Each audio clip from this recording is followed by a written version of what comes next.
All right, good morning, everyone. This is Katie Rains at the Department of Agriculture.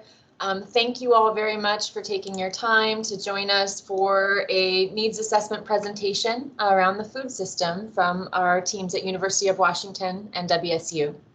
At this time, I'm going to turn it over to Director Sandison at WSDA to provide a brief welcome, and then I'll do a little housekeeping before we begin the presentation. Thank you, Katie, and welcome to everyone who was able to make this call today regarding the food system assessment. I really appreciate the willingness of the University of Washington and Washington State University to partner with us in this important endeavor. You know, during the pandemic, really the darkest hours of the pandemic, when we struggled to feed Washington, I pledged to learn from our pandemic experience and build a more resilient and inclusive food security system going forward. I look forward to meeting that challenge and working with you on that. So thanks, everyone, and back to you, Katie. Thank you, Director Sandison. So first, I'll do just a little bit of housekeeping here. One thing for everyone to be advised of, we are recording today's presentation. The hope is that I'll be able to work with our IT and communications team and get that posted on our website so that in the future it can be a resource for others as we all continue to learn from the work that these two extraordinary teams have done this fall, and frankly, the work that our food system did together over the last 18 months to keep Washingtonians fed. So be aware of that. The recording is in place. Also, if you're just joining or if you're on the line, please do mute yourself over the course of the call if you're not a presenter. We'll go through and mute you if we need to, but I'd prefer to let you self-police and mute yourself.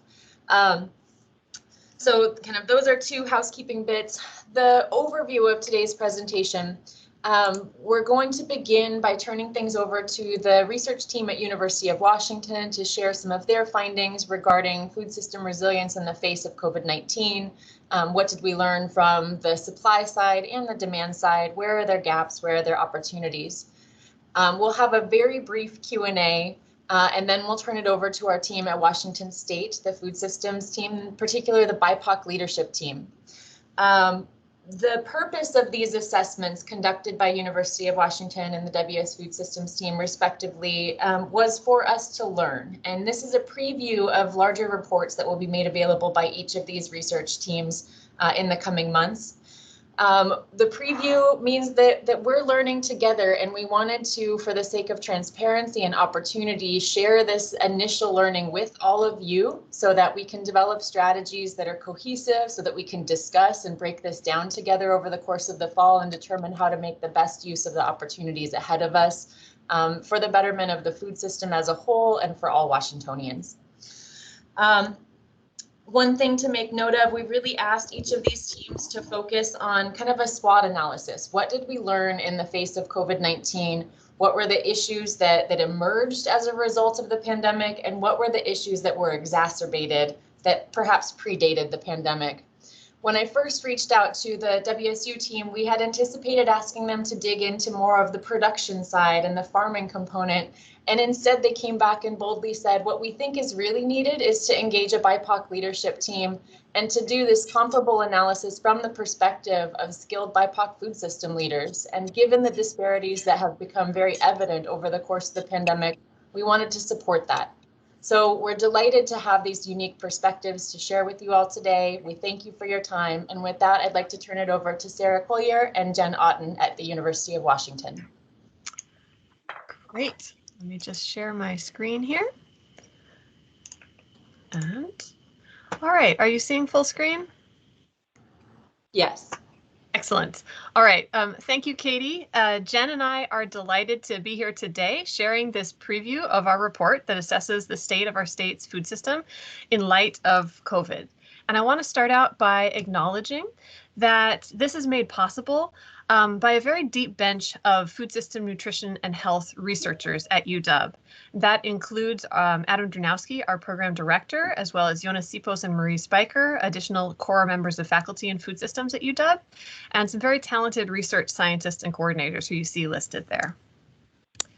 So the purpose of this report that we're previewing today was at least twofold. We had an aim of assessing the state of the state's food system after over a year of these dynamic transformations in response to the pandemic, with two particular areas of emphasis. One of which was on the needs and barriers of underserved, food insecure, BIPOC, and other socially disadvantaged communities, and another on underrepresented farmers and ranchers, as well as women, minority, and small business owners. And then we also had a goal of identifying both strengths and weaknesses, as well as continuing challenges and opportunities for transformation in our state's food system. And to break down these aims and sort of get at answering them, we asked ourselves and we asked the data a series of questions, which we will walk you through this morning. So those questions were, did our state's food system break? Were impacts of the pandemic felt unevenly? How did producers and the food system adapt to these disruptions? And how did the food system transform to meet the needs of underserved and vulnerable people and groups? And then, can our state's food system benefit from this experience? And where should future and continued efforts be targeted? And so we'll go through each of those questions in turn. But before we do, I just wanted to show you a quick snapshot of our approach. So we drew on surveys and interviews that have been conducted over the past 18 months since the beginning of the pandemic. And they're listed all here. You don't need to soak in all the details, though. So most of these were surveys and interviews conducted by UW, as well as other partner organizations and institutions. And one thing that I want to point out, sorry, getting some background noise. If anyone wants to start, just check their mute. Anyway, one thing I want to point out about these data sources is that while this all takes place in our analysis, of course, is in a much broader national and international context of what was going on, all of these sources of data are specific to Washington State. And so what we'll be presenting to you today is specific to Washington. There are a lot of different sort of surveys and interviews and sources listed here. There are two that we're going to focus on today, and those are sort of the big ones. This WaFood survey of food access that you see that top star next to, and then a WaFarm survey of COVID impacts and adaptations among producers in the state. And these are rounded out by additional surveys and interviews focusing on tribal communities, on WIC program, on farm worker food access, and then some additional ones on producers in the state. In addition to this collection of surveys and interviews, we also conducted additional interviews with key stakeholders in our state, in our state's food system, specifically to inform this report. And then we also pulled in, broader literature and news policy analysis. And so with that background, we'll turn over to addressing our first question, and I'll hand it off to Jen. Great. Okay, so our first question was, did the Washington food system break? And quote unquote break is what I should say. So in the next two slides, I'm going to summarize the answer to this broadly. Next slide. The pandemic, I don't know if it's going, I'm assuming yes. There we go. Okay, the pandemic strained but did not break the food system. I think you all know this. But some of the strains that we saw are up here at the top of this graph, right? We see in the blue arrows, the food supply chain, and in some of the purple arrows, these are just some of the issues that occurred. Some of the big ones were the rapid market shifts as restaurants and institutions closed and grocery retailers became the go-to practically overnight. Labor has been challenged in all sorts of ways, from public health and keeping employees safe. Some businesses had to do widespread layoffs. Other businesses needed more labor during this time. We saw rising costs across the food system. There were logistics, infrastructure, packaging issues. We also saw the ports having all sorts of problems with imports and exports. Lots of businesses went into newly online platforms. On the food access and use end, we saw a lot of issues that were also related to public health, people being worried about going in person to shop or using public transportation. We saw initial food shortages, widespread changes to every single food access channel we had, and increases in food insecurity. And so at the bottom of this slide, with the graphic with the gold bubbles, this is really in broad strokes, kind of looking at the entire food system and thinking about some of those big nodes collectively. So, as we saw the food supply get disrupted, costs went up throughout the system. So that bubble on the left, there were really negative impacts and uncertain futures for many producers. This also affected consumers to the right. Food prices went up, food insecurity went up, diet quality went down as people were challenged with finding the types of foods that they needed, and as rising food prices went up. And this is likely going to lead to poor long-term population health outcomes. Next slide. So why didn't the Washington food system break? And we found many reasons for this throughout our data. The diversity across many aspects of the food system translated to redundancy and capacity to pivot at multiple scales. So this is, having producers that existed at small, mid, and large scales. It's having many food access channels, everything from grocery stores to food banks. It's having all of those multiple scales that really allowed the system to make rapid pivots. The second reason it didn't break is rapid and innovative changes were made by actors at all points within the food system. We will talk about some of those in this presentation. Third, formation of collaborations and connectivity between businesses and organizations. This led to novel solutions and really broadened support systems. And time and again, this particular point around connectivity was one of the really big reasons that the system adapted, according to many people that we talked to. Fourth, strong support and leadership from Washington public agencies. There was a big flow of aid rollout and support programs that had to happen. There was a lot of communication that had to happen, and public agencies really supported this and helped lead the way. And finally, I'm calling out this last one, the efforts and goodwill of people and organizations. When we talk to interviewees and we would ask the question of, why do you think it is that the food system didn't break? We just wanted to underscore that almost invariably, the very first answer was the people. The people and the organizations in the system are one of the big reasons that our Washington food system made it through all of this. Next slide. And I'm passing this back to Sarah. All right, great. So the second question that we asked was, were impacts felt unevenly? And of course they were. So some farms and ranches and food businesses experienced more negative outcomes and more barriers to adaptation and recovery than did others. And similarly, some households experienced greater food insecurity and more barriers to food access than did others. And so we'll walk through each of these areas of uneven impact in turn, starting with food production.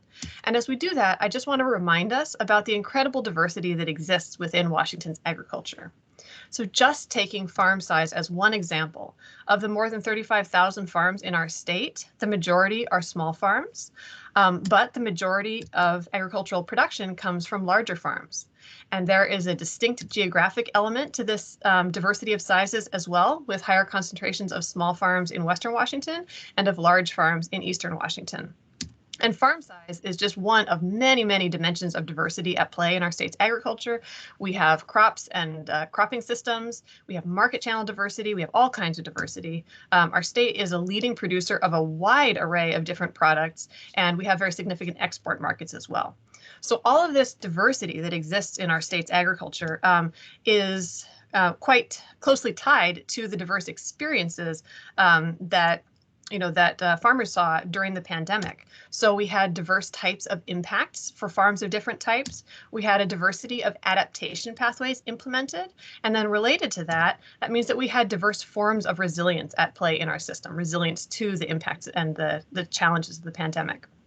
So one big takeaway from all of this that we're going to today is that diversity is a really key strength of our state's food system. And we'll come back to that towards the end of our time today. Where I'm going to start, though, is the way in which diversity also is a factor in the uneven impacts that were felt across food production. So here we're looking at the percentage of producers in the state when we surveyed them at the end of 2020 who said that they had overall been negatively impacted by the pandemic. And you can see this broken out by different types of farmers and different types of farms. And among farm types, those who most frequently experienced negative impacts were large farms and farms in Eastern Washington.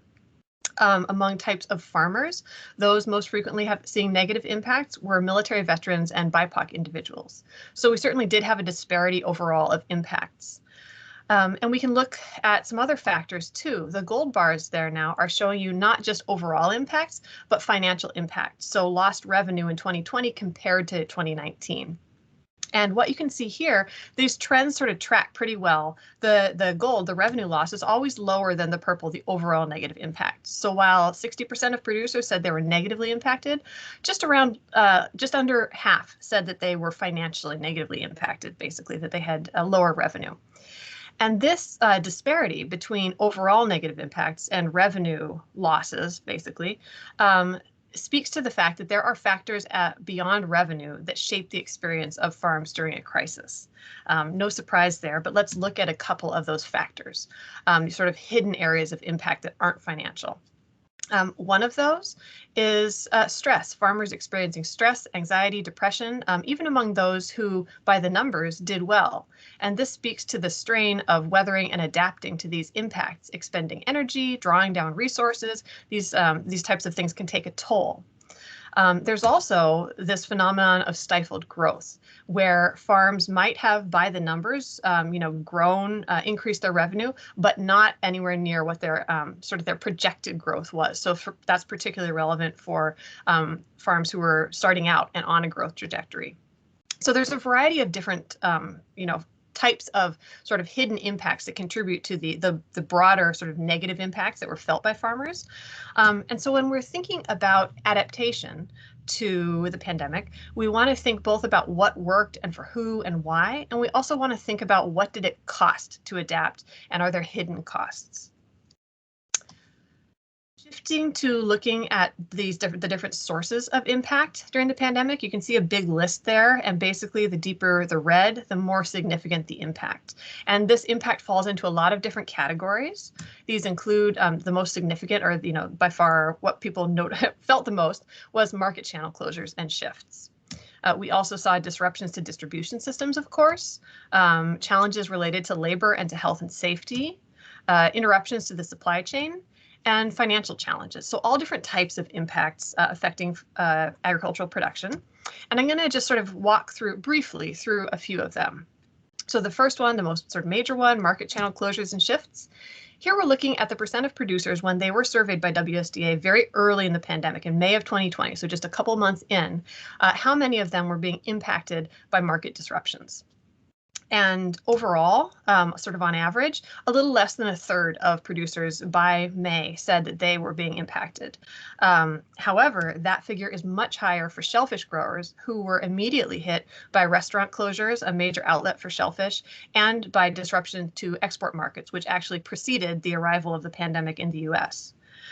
By the end of 2020, so after the whole growing season, that landscape changes significantly. Now, just about 3/4 of producers are saying that they are being negatively impacted by market closures and disruptions. And this here is showing you a snapshot of 2020, but this is still the case. There is ongoing uncertainty around continued and potential future market channel disruptions, and particularly around the possibility for continuing changes to consumer demand patterns, which makes it difficult to anticipate, predict, plan for the future, and mitigate risk associated with production decisions. Another major area of impact was labor. Here you're seeing the different types of labor and workforce changes that producers implemented as a result of the pandemic. And all of those red bars are different types of workforce reduction, and only the gold bars are actual increases in workforce. So the overall trend was one of decreasing employee numbers, hours, and hiring plans. Despite the fact that many producers and many support organizations and programs tried to prioritize finding ways to retain employees and keep people working in agriculture, the overall trend was still one of workforce reduction. And that was especially sort of the leading causes of reduced workforce were financial constraints and labor shortages, which you see over there in the purple bars. And again, here we're looking at what people said at the end of 2020, last year, but this is a continuing concern. Particular concerns for the future are related to the availability of farm labor. And of course, again, that's within a backdrop of broader societal issues and concerns with labor and the future of labor. Particularly for agricultural production, there is concern about the ability of producers to afford to pay competitive wages to farm workers, particularly in this broader labor environment that we're in. And then paired with that, there are concerns and sort of conversations around the value that society places on agricultural livelihoods. So another ongoing area of impact and concern here.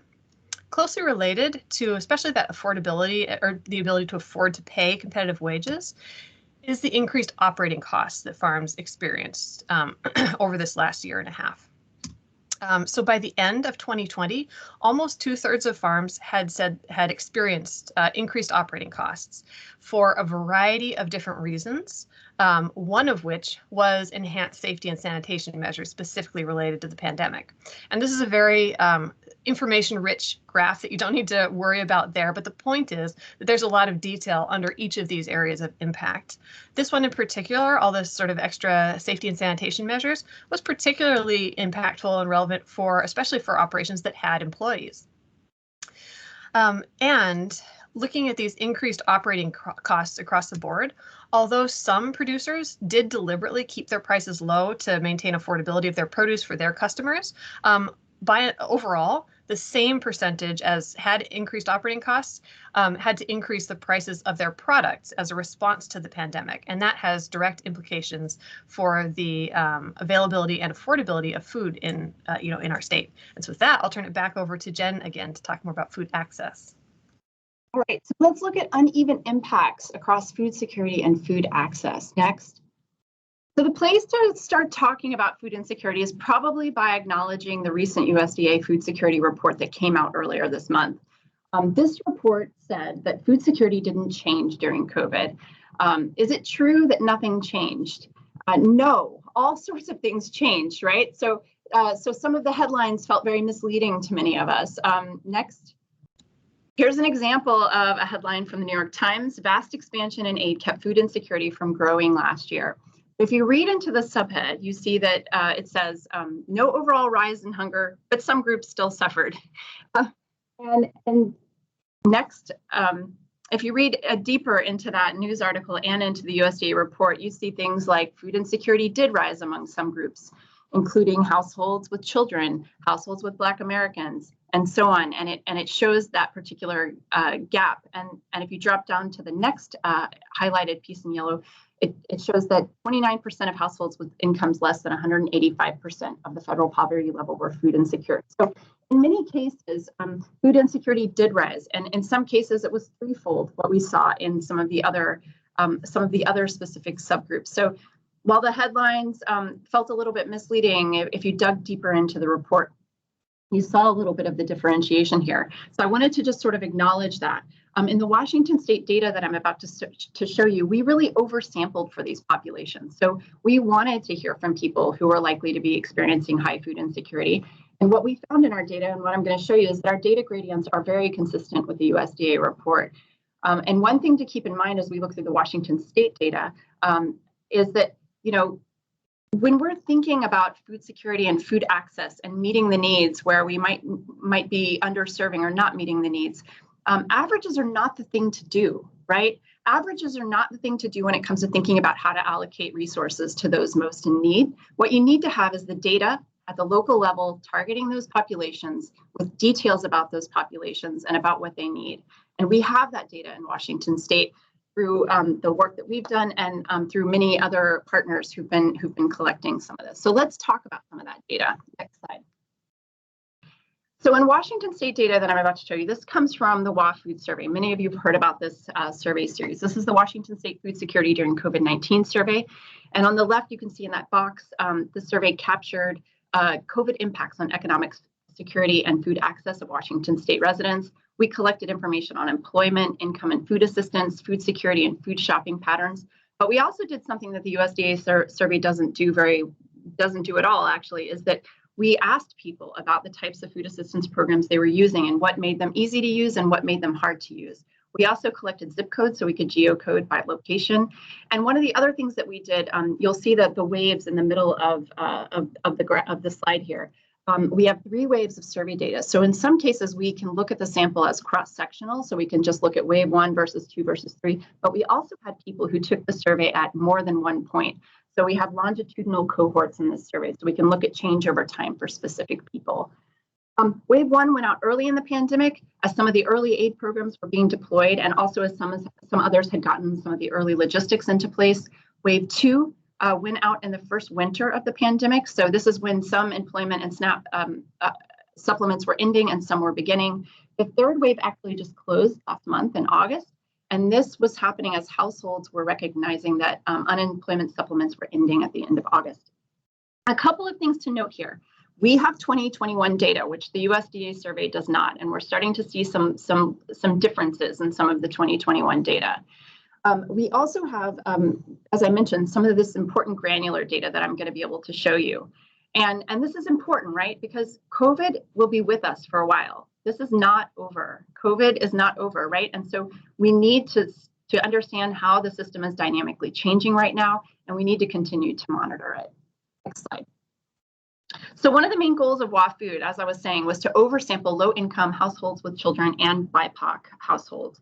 And so what you see here is the comparison of how well we did on this metric in wave 1 of our survey, wave 2, wave 3, as compared to Washington State, which is that 4th column on the right. And what you can see here is that for waves 1 and 2 for race and ethnicity, we weren't able to really achieve that oversample until wave 3, when we were able to oversample Hispanic. And then for low income and households with children, we were able to oversample in waves 1 and 2, but we improved upon this even more in wave 3. And then, as noted in the purple box, something I mentioned earlier, and I'm going to toggle between these samples a little bit, which is why I want to introduce them now. We have cross-sectional samples where I can look at, how the cross-sectional waves look over time. We also have longitudinal cohorts, so we can look at that change over time with specific people. And finally, in some cases, what we've done is collapse the 3 waves. So we just put 1 + 2 + 3 together so that we can just sort of take an overall look at how things look from, say, like the demographics of need. So I'm going to be talking about those different things over time. Next slide. So let's start with looking at food insecurity prevalence of Washington State residents at cross-sectional waves. So these are just wave 1 versus 2 versus 3. So remember that food insecurity pre-COVID was around 10%, or 1 in 10 households in Washington State was experiencing food insecurity. You can see that number rises by wave 1, which is in green, has a little dip in wave 2. And in the cross-sectional data, we see quite a rise in wave 3. Now, many of you might be like me. We were wondering what happened, right? Like, what just happened with this data? Well, we're still understanding and analyzing wave 3 data. But remember, in that wave 3, I showed you that we improved our oversample of the targeted population. So what we might be seeing is that more of the people that we wanted to be taking the survey are actually taking the survey so that we can hear about their experiences. But we can look at the data in other ways to understand if this uptick is actually something we're seeing in the longitudinal data. So I'm going to do that in the next slide. Go ahead to yeah. So now I've moved the last slide that I just showed you. Those 3 bars are over here on the left of this slide. And what I've added in this slide are the 3 bars to the right. So this is the longitudinal cohort. These are people who took the survey at waves 1, 2, and 3. And as you can see, this data also shows an uptick, a slight uptick at wave 3.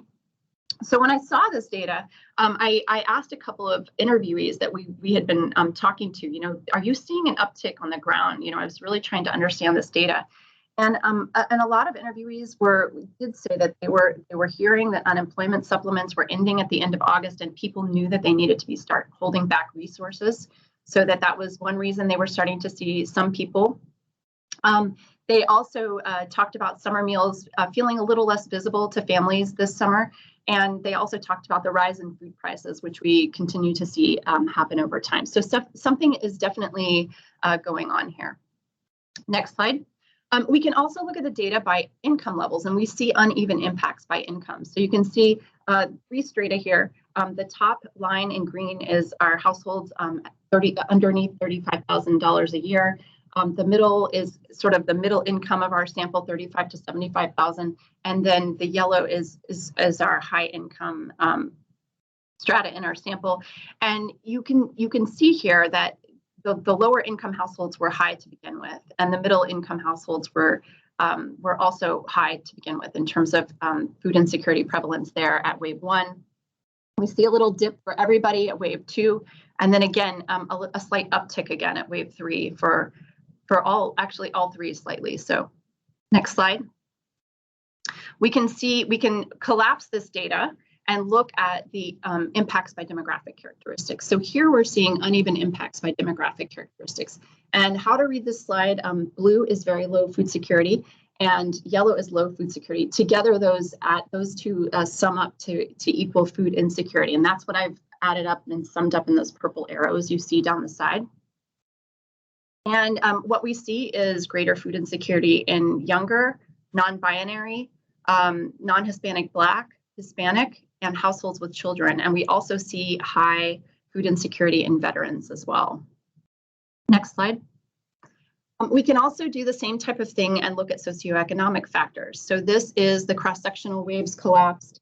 And here we see greater food insecurity in those with fewer years of education, the unemployed, and lower income individuals. Next slide. And then finally, we can see uneven impacts by income. Finally, where the sample is large enough, we can look at food insecurity by county to get a sense of where higher rates of food insecurity might be around the state. Here, grayed out counties mean we didn't have enough sample. We actually had sample in every single county in Washington state, but some of them didn't have a big enough sample for us to geocode the data.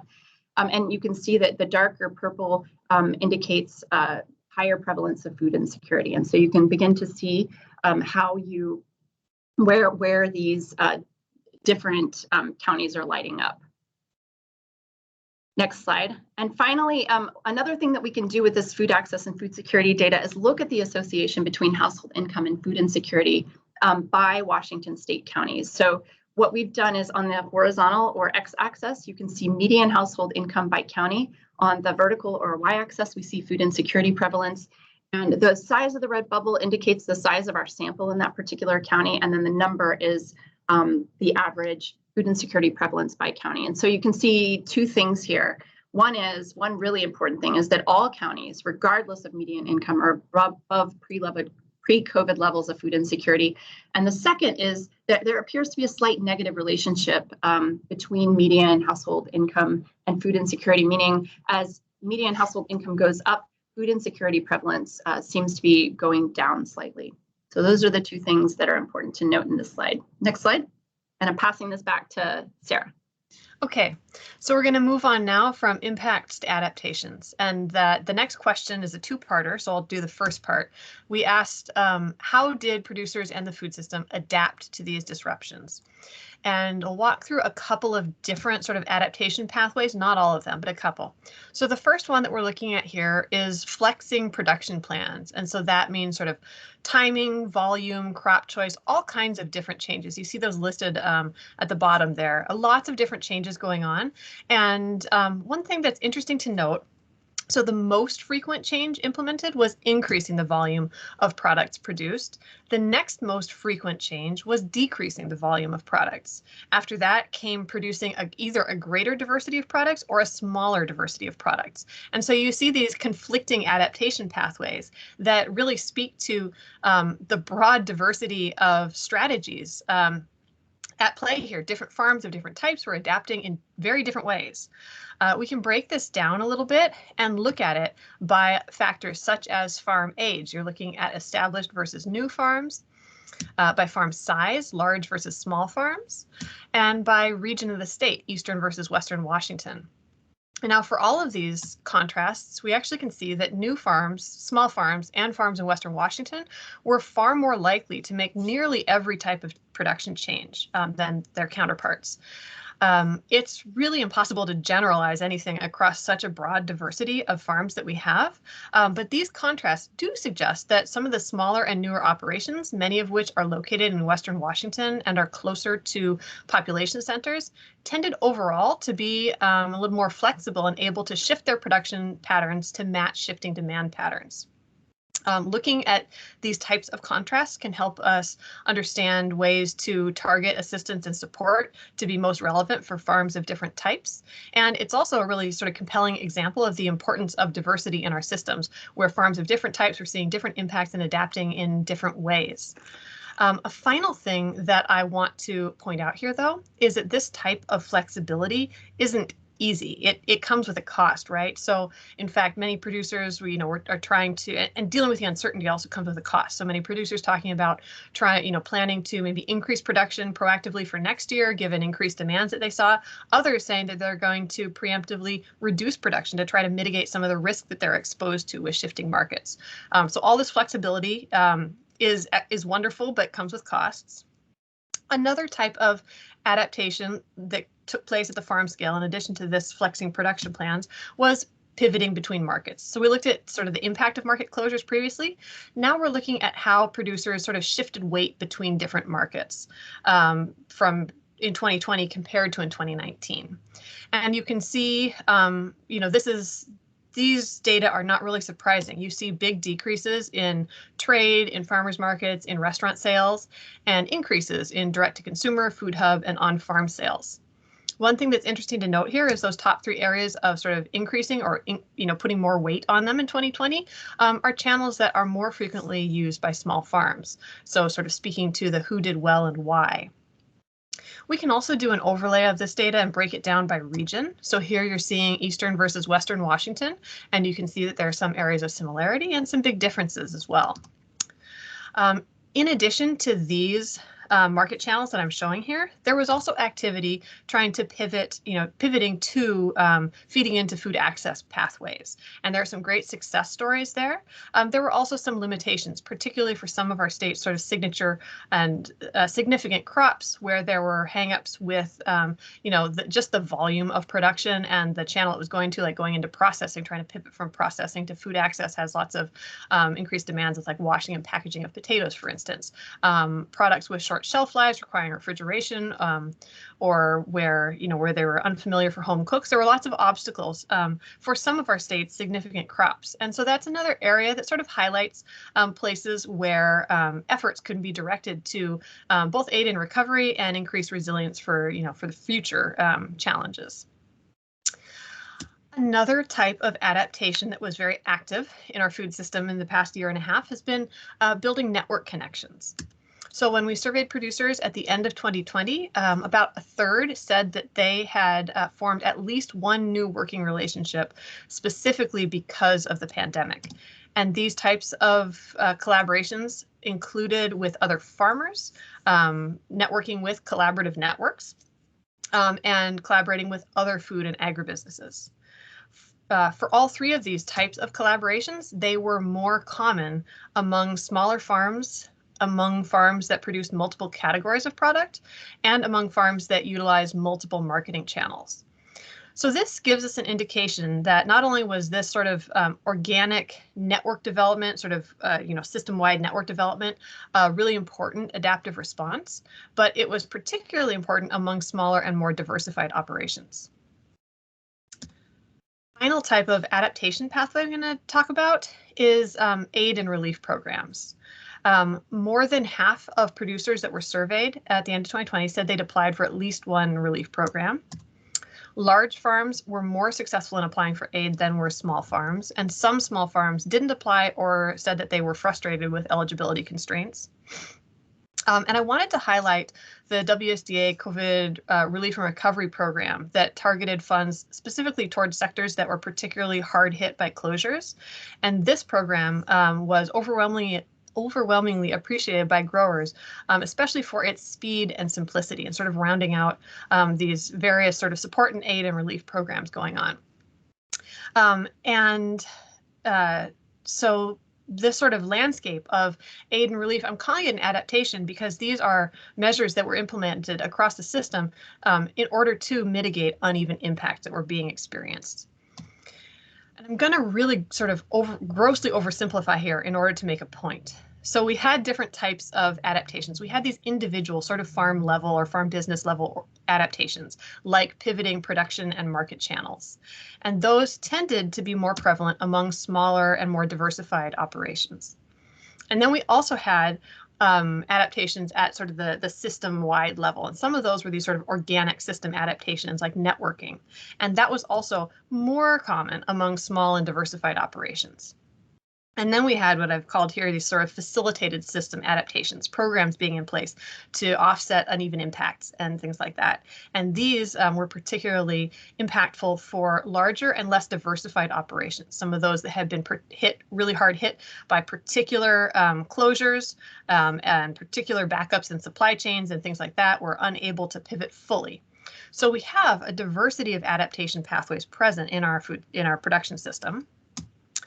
And finally, I'm going to talk just a little bit about the sort of question of characteristics of resilience. Are there certain characteristics that make farm businesses more or less resilient? And I will say that the diversity of farm types and adaptation pathways that we have going on makes it extremely difficult to identify any single sort of discrete markers of resilience for all farms. But there are some interesting things that we can see if we sort of dig into the data. So here you're seeing when farmers were asked what was the overall impact of the pandemic on your business. Was it positive or negative or no impact? And we've already talked about those farms that said they were negatively impacted. But if we look at the farms that said that they were positively impacted, the ones in gold there are some interesting things that emerge. So we can divide this out by farm size, and we see that smaller farms were more likely to be positively impacted than were large farms. We can divide it by product diversity and see that farms with multiple types of products were more likely to see positive impacts than were farms with just single product categories. And we can also divide it out by market channel diversity. Now, you might have thought this was going to look like product diversity, but interestingly, we actually see that farms with just a single market channel were more likely to say they were positively impacted. The interesting thing here, so if you recall, we asked both about overall impacts and about financial impacts. And when we take this same question, but look at it with, in terms of financial impacts rather than overall impacts, the relationship there flips. And now you see that farms with multiple market channels were a little bit more likely to see revenue increases during the pandemic. And one possible explanation for the difference here could be that farms with multiple market channels were in a better position to pivot and take advantage of shifting markets, but that comes with a cost, energy expenditure, using up resources, taxing mental health, all kinds of other things, which might make those farms that were in fact more likely financially to do well still indicate that they had overall been negatively affected by the pandemic because of those hidden costs. A point I just wanted to make briefly about looking at these sort of characteristics of resilience. This is an important sort of area to reflect on both for farmers and for businesses and industries about ways to mitigate risk going forward, diversification to sort of reduce exposure to impact on particular market channels. So that's one point. And another very brief little interesting point here is you see that purple slice that says no impact. So that was a very small percentage of producers that said they weren't impacted one way or another by the pandemic. If we sort of look under the hood of that one, though, interestingly, we see that that was sort of more prevalent among farms that produce just a single product category or farms using just a single market channel, which suggests that there were some sort of islands of immunity to impacts. And if you think about that, that's another type of diversity in our system where there were some, because we have lots of different types of farms, lots of different types of products, there were some that just weren't really affected, which buffers the system against impacts of the pandemic as well.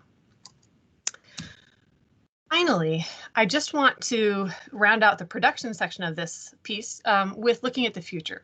So we asked producers, how are you feeling in terms of confidence to be able to adapt to future challenges, both in terms of your workforce and your sort of network resilience, and in terms of your financial capability and capacity.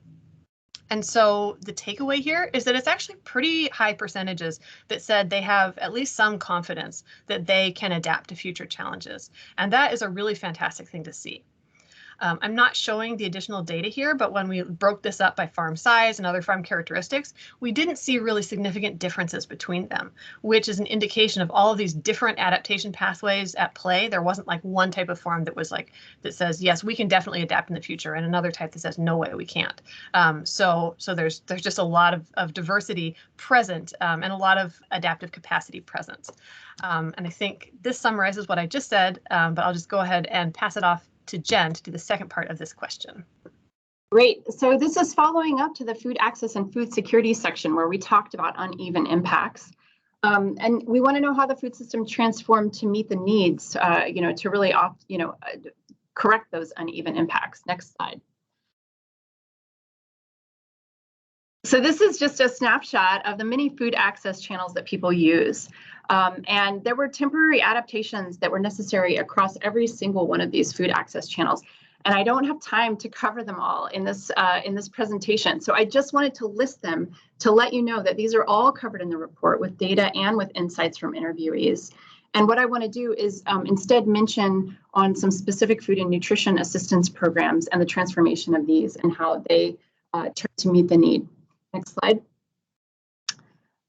So in this first slide, what I'm showing is our longitudinal 1, 2, 3. So these are the people who took the survey at waves 1, 2, and 3, and just looking at that food assistance use and how it increased from before COVID to, throughout COVID. So you just see this gradual increase in food assistance use from the early pandemic to this past summer. Next slide.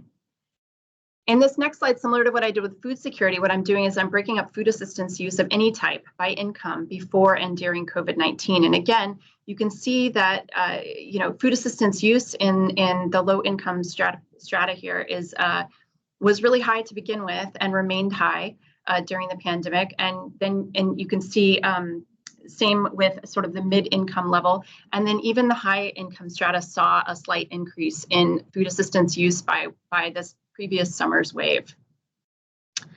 Next slide. So we can also look at food assistance by county. And so let's focus first on this red in the middle. Again, this is, the grayed out counties are the ones where we didn't have enough people who took the survey in that county to really run the data at the county level. And the darker color means that there was greater food assistance use reported by respondents.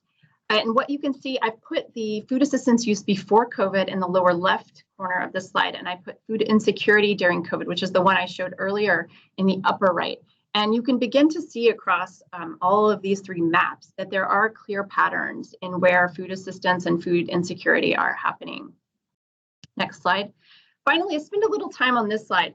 So using WA food data, we can also look at food assistance use by type and see how that is changing over time. So the yellow is going to be before COVID. That gray bar is wave 1 of WA food. The orange is wave 2, and blue is wave 3. These are our cross-sectional cohorts here. And what you see is that food assistance use generally increases over time for all types of food assistance. There are a few dips at wave 1. This is really likely explained by everyone really finding their way to these new systems and the new ways of doing things that each of these food assistance types had to adjust to.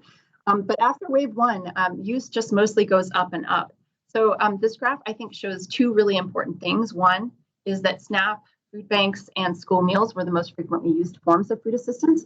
And two, when you drop down to the lower half of this graph, you can see that mobile food boxes, summer meals, WIC, and grocery vouchers really increased in use quite a bit by the third wave. So it's clear from these trends that people are finding their way to these programs over time. So I'm going to use the next 3 slides to really talk through specific programs, and then 1 slide to talk about specific population before we move on to the final bit of this presentation. So in this slide, like in prior recessions, public nutrition assistance programs really do respond and expand to need. We can see here with the SNAP statewide caseload going up to May 2021 that Washington State public nutrition assistance programs were immediately and extraordinarily responsive.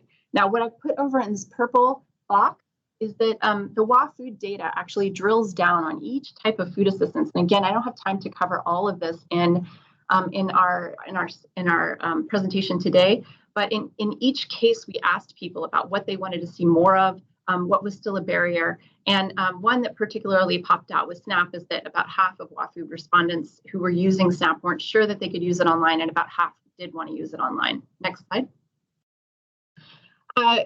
Just to kind of cover some of the new programs that emerged, there were many new drive-through food bank pickups. There were farmers to families or pre-boxed food boxes, grocery vouchers, and food delivery.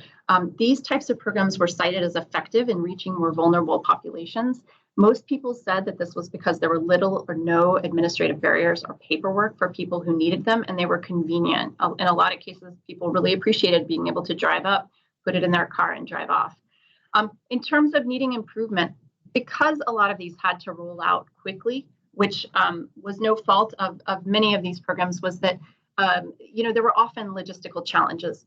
People didn't have time to do advanced planning or advanced marketing. There was little oversight in some cases, and there wasn't a lot of time to really touch in with the communities, to really dial in culturally or otherwise relevant product focus here. Next slide. And then finally, I want to talk about WIC because I feel like the WIC program, the Women, Infants, and Children's program, is really illustrative of the type of policy waivers that had to happen at the federal and state levels in order for programs to run. So prior to the pandemic, a lot of these appointments were in person. So there were federal and state waivers that were used to allow for remote appointments during this time. And as you can see, this allowed for more people to participate in the program. So on the left side, what you see is participation over time through 2020 of children, infants, and women. And we see an increase overall with children having the greatest increase in participation. And then on the right, this graph is showing basically there were a lot of initial food shortages, and Washington WIC expanded the food options that could be purchased with WIC dollars.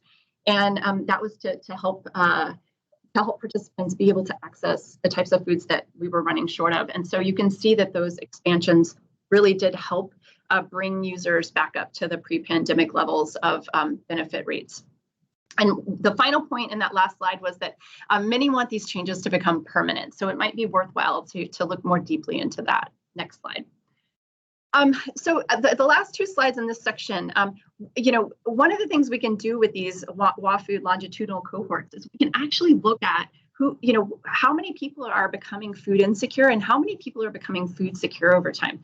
So in this graph, what I'm showing is in that blue bar, it's change in food security from wave 1 to 2, orange is from wave 2 to 3, and then the 12-month change is that gray bar from wave 1 to 3. And what you can see is that on the left side, it's food secure people who were kind of falling into food insecurity over time. And on the right is the food insecure that became secure over time. So what you can see is that the system's just dynamically changing all the time, right? Even as food assistance is helping many people become food secure, others are slipping over into food insecurity. So you just have to keep that there's this dynamic churn in mind and new people learning these programs all the time. Next slide. So this is the final slide in this section. Another way that we can look at uneven impacts is to do surveys with specific populations. So in this case, this is just a snapshot of, we worked with Washington State tribes and the Northwest Tech to look at Washington food insecurity in Washington tribes. We saw high rates of food insecurity with 67% of respondents experiencing food insecurity. And what's noteworthy here is, this is food assistance used before and since COVID-19 by type. And we can kind of compare this to the WAFood population, right? In that WAFood graph, the top 3 most frequently used were SNAP, school meals, and food banks. And here we see that it's food banks, SNAP, and mobile food boxes. So understanding some of these differences is a really important piece of correcting some of the uneven impacts. I want to point out in the purple box that we also have more data on 2 other vulnerable populations in the report, which is Washington farm workers and early care and education educators. Next slide. Okay, like Sarah, I'm going to skip over this slide because I've covered all of this, and you can go back and take a look at the summary of the key takeaways. And so let's have our last 2 questions, and I'm going to do this across 4 slides. So 2 slides are on questions, 2 slides are on responses. And the first question is, can the Washington State food system benefit from this experience? Next slide. And next. And yes, the answer is yes, there are already positives. Right now, the food system and the goods that it delivers and the people within are getting more attention than ever. The value of diverse scales within the food system has been made clear, and weaknesses have been highlighted as we've shown throughout this presentation. New innovations and networks have formed. And this has been a really, I can't emphasize enough how much this was mentioned as an important ingredient. And finally, with many in the process of rebuilding, there is an openness to change. Next. So some of the significant opportunities that exist now include, 1, continuing to improve food access and reduce food security by really honing in on the target populations and communities. 2, bolstering resilience and economic viability of farming, meaning we need to continue to connect producers to markets and really pay attention to the types of things that are keeping them stressed, right? 3, enhance coordination within existing and new food systems programming. We want to better serve everyone in the food system. And this was a real request of public agencies in particular. There's a sense that public agencies can help with this connectivity and coordination.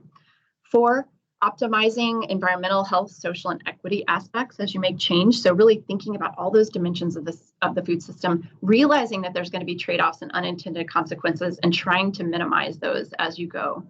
5, learning more about how best to serve specific higher need groups across the food system. And finally, collecting data, evaluating and monitoring to calibrate efforts at state and local levels. Next slide. So where should efforts be targeted? So only 2 more slides here, y'all. I'm realizing we're going a little bit over time. Next slide. There were a few priorities that really jumped out from our data and our interviews, and this is the list of them. The first is, and I think we heard this mentioned by Katie and Director Sanderson at the very beginning, which is using lessons learned to prepare for future anticipated disruptions. So time and again, interviews emphasize that we need to take stock. There are more shocks coming and we need to plan ahead. 2, invest in infrastructure, logistics, transportation, and distribution. Again, this came across in all sorts of ways in our data and interviews as a weak spot of knowledge and a weak spot of connection. 3, transition from a patchwork of short-term fixes to a system that addresses root causes of issues. So we need to think more systematically. We need to create models that help us predict. 4, support coordination and networks and community health expertise. Again, I can't emphasize how much this one rose to the top over and over again, that we need to take time to create these networks. We need to take time to ask communities questions. 5, promote a diversity of solutions and innovations. I think we all know one size doesn't fit all. We need to think about this at multiple scales in order to have that robust system that we're looking for. 6, address labor and staffing challenges, both paid and volunteered. How can we support the ever important ingredient of people in the system, right? 7, facilitate easy navigation and access to state funding and programs. There was a call by many for these processes to be easier to navigate. And finally, illustrate progress and successes through data tracking and visualization. Next slide. I want to make a couple of final notes before I thank you for listening through this presentation. One is that the full report will be published in November 2021. But in the meantime, you can find more information about a lot of these projects today on our website while you wait for the report. And then I just want to thank you so much for letting us share today. And we look forward to answering questions with whatever time we have left. Thank you very much, Jen. Thank you, Sarah. So a couple of quick comments for folks. We're going to make sure that our WSU team can kick off here in 8 minutes. So that means we probably just have time for a couple of questions. As I mentioned at the beginning of this call, this is a preview of work yet to come out. So it's likely that you will have unanswered questions from today's conversation. We're all learning together. We don't yet have all of these answers. That being said, for those of you who are interested in having access to these slides before the presentation itself comes out, please do add your email address to the chat box, and we'll make sure that you have access to the slides from both of our presentations as soon as they're available. We'll send them out in PDF format. And then the other piece is I will share the chat dialogue with both of our research teams as they're working to finalize the content of their reports, and they can decide if any of that is useful for inclusion or if they're able to edit and address any of those questions if they haven't been. There's not a guarantee that each question will be addressed that way, but that's one more opportunity that your content right now can inform that. So with that, would anyone like to raise a hand and share a question that we can try to answer for the group?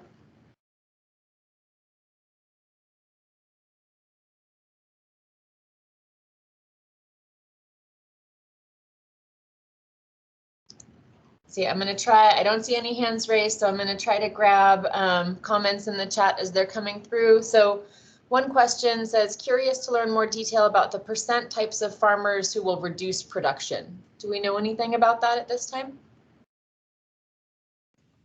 Not that I can share succinctly, but it was mainly those farmers who experienced reduced demand or significant disruptions and were feeling particularly exposed to risk. And so making the decision that producing overall less and having an anticipated reduction in revenue in the following year was the sort of the safer option than trying to guess and potentially guess wrong. Let's see. Great, thank you. I'm seeing lots of great comments, as I've indicated here. I'll share that with our teams to see if they can respond to some of that. I'm looking to see if there's questions. From Thomas Reynolds, what about relations with grocers and relative buyer supplier power as another possible reason for this shift? That was in the context of a certain moment in the presentation. Not sure if you want to add to that, Thomas, or let that one slide.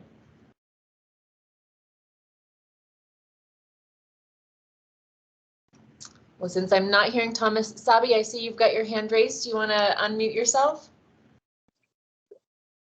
Good morning, and thank you so much for this presentation. We're very grateful for this in-depth look into food security, insecurity, and security, especially right now, and especially with the USDA report that was just published. You know, all of us, I know, and I'm very glad that you addressed it as we ourselves, it's a tough report.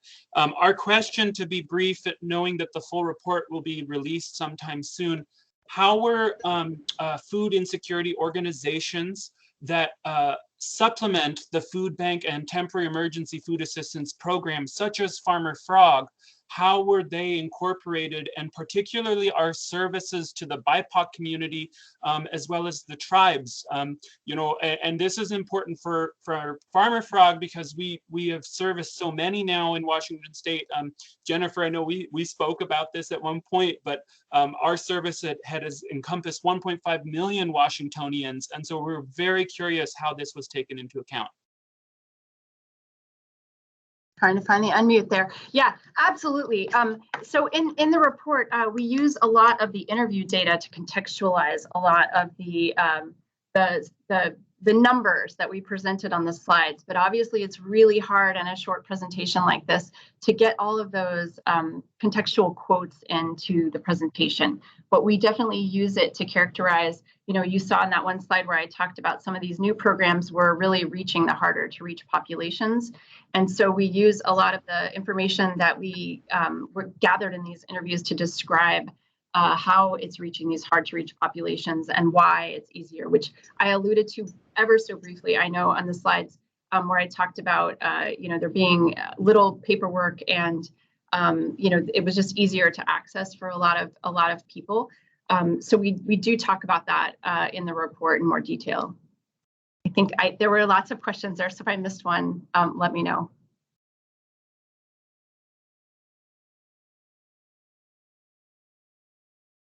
Thank you, Sabi, and thank you, Jen.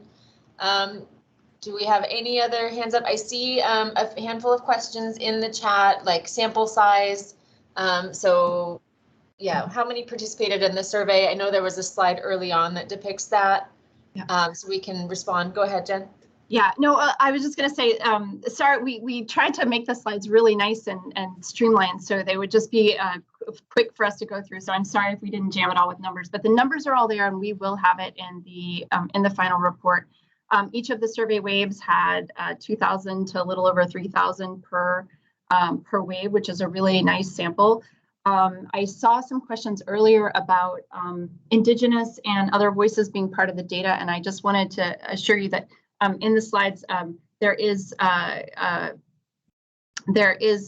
area where those slides are showing those participants and what their responses were. One of the things I didn't mention that I think is really important about the WA Food Survey. So when we kicked off this survey, we did more than 40 hours of interviews with partners across in public agencies, in organizations that were serving food insecure individuals, and we asked, you know, what is it that you need to know right now? And a lot of the surveys really designed around, you know, people said we have this new thing out and we don't even know if people will like it, or, you know, are they looking for this to be online or something? So so a lot of the survey questions that we incorporated into the survey were from the groups that were serving populations, and we did it as rapidly as we could. It was during a time when a lot of people didn't have a lot of time to be on the phone with us, but spent 40 hours of time really informing this survey. So, and with every step of the way, we've gone back with our survey and said, are there any new questions you have? Are there some that don't make sense to have in here anymore? So I couldn't present all of that data here today, but But I think, one of the really nice pieces about the WA Food Survey is that we have that granularity around the barriers to access and some of the supports that we're working at each type of food assistance. And you'll be able to see that pretty clearly in the data. Thanks very much, Jen. So with that, I'm going to take this opportunity here to shift gears. Thank you to the University of Washington team for your hard work. As I think is evident to everyone, this project has happened at just a dynamic pace. So I'm grateful to all of you for the work you've done. I am equally thankful to the extraordinary work that our WSU partners have done, and I'd like to turn it over to Dr. Laura Lewis, Director of the Washington State University Food Systems Program, to share a little bit more about the food systems team and the BIPOC Leadership Team and the way they approach this project. Thanks, Katie. I'm going to go ahead and let Abba and Mercy get started, and I'll hop in just a minute.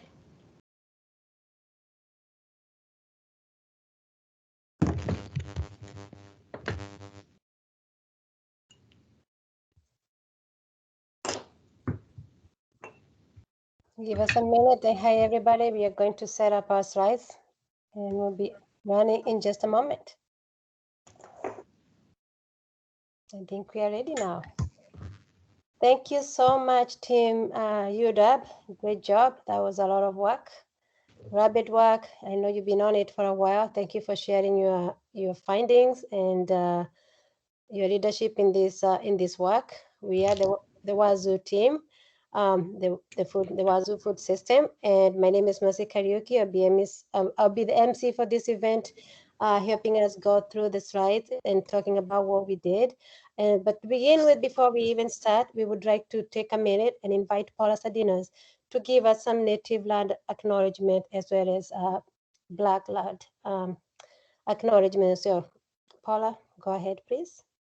Before we get started, we wanted to acknowledge, as we call in from different places, the first peoples of this land, acknowledging their elders, both past and present, as well as future generations.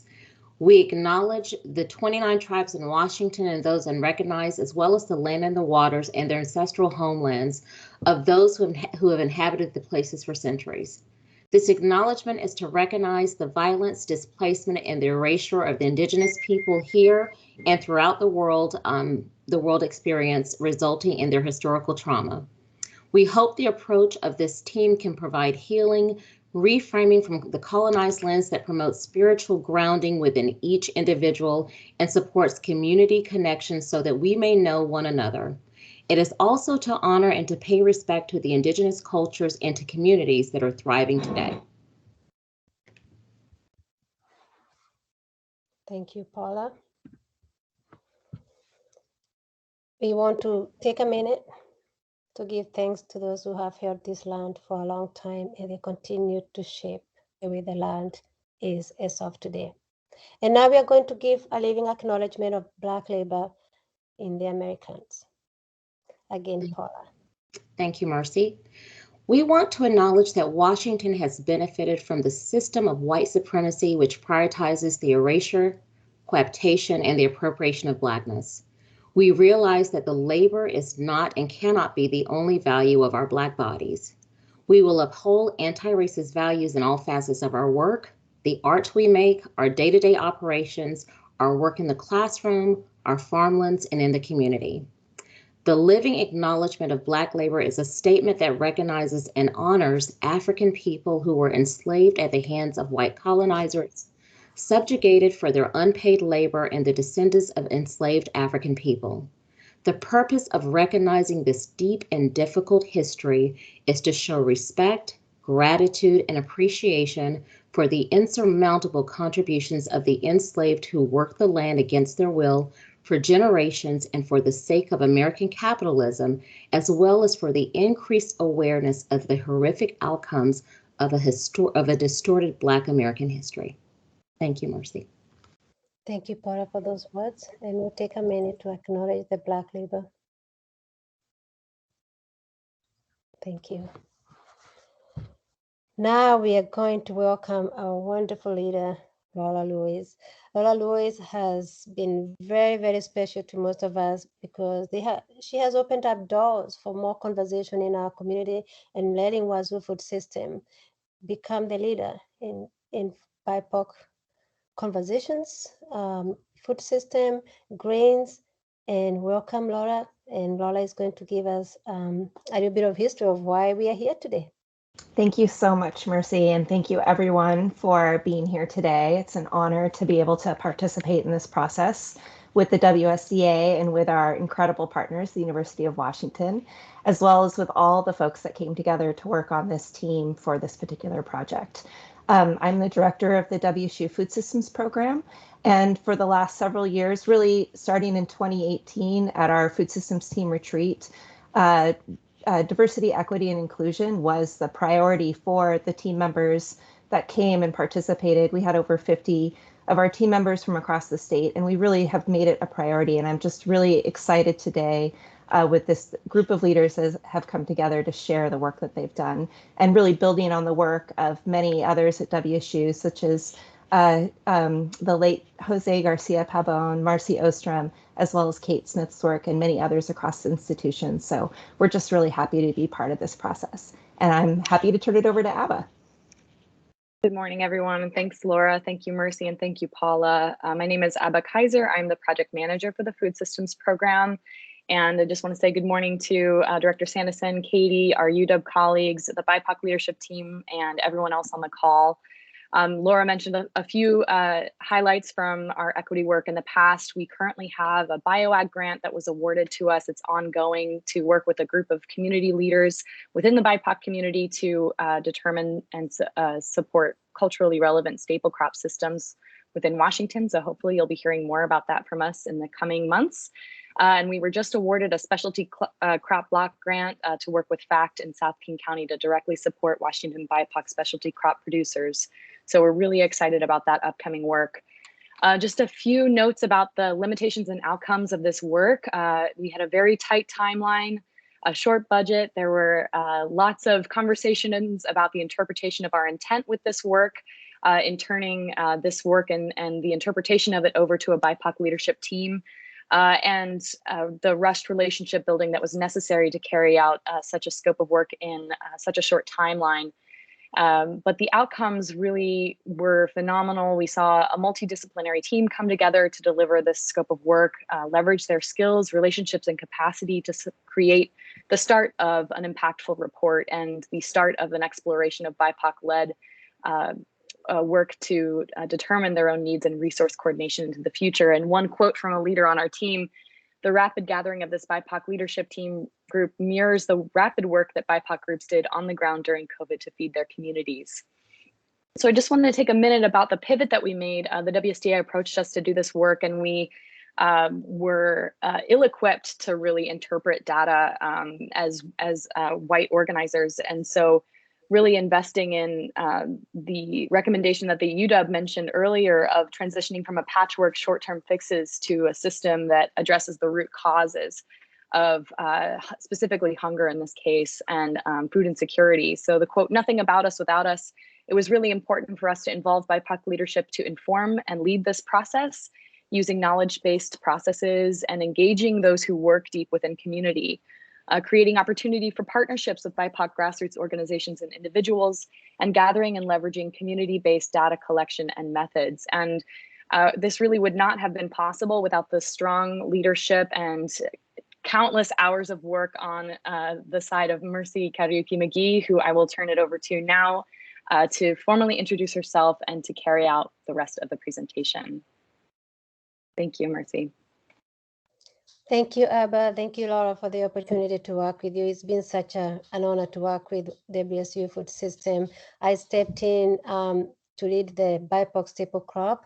I am the co-founder of Haki Farmers Collective, which is a South Sound newly formed organization that I started with my daughter, with the support of our wonderful husband, to be able to bring land access, food access, and educate our Black and Brown community the benefits of understanding where your food comes, where it's farmed, and even how you can own your own patch to be able to grow your own food, because we believe that land is powerful and food, knowing about food access is also a very powerful thing.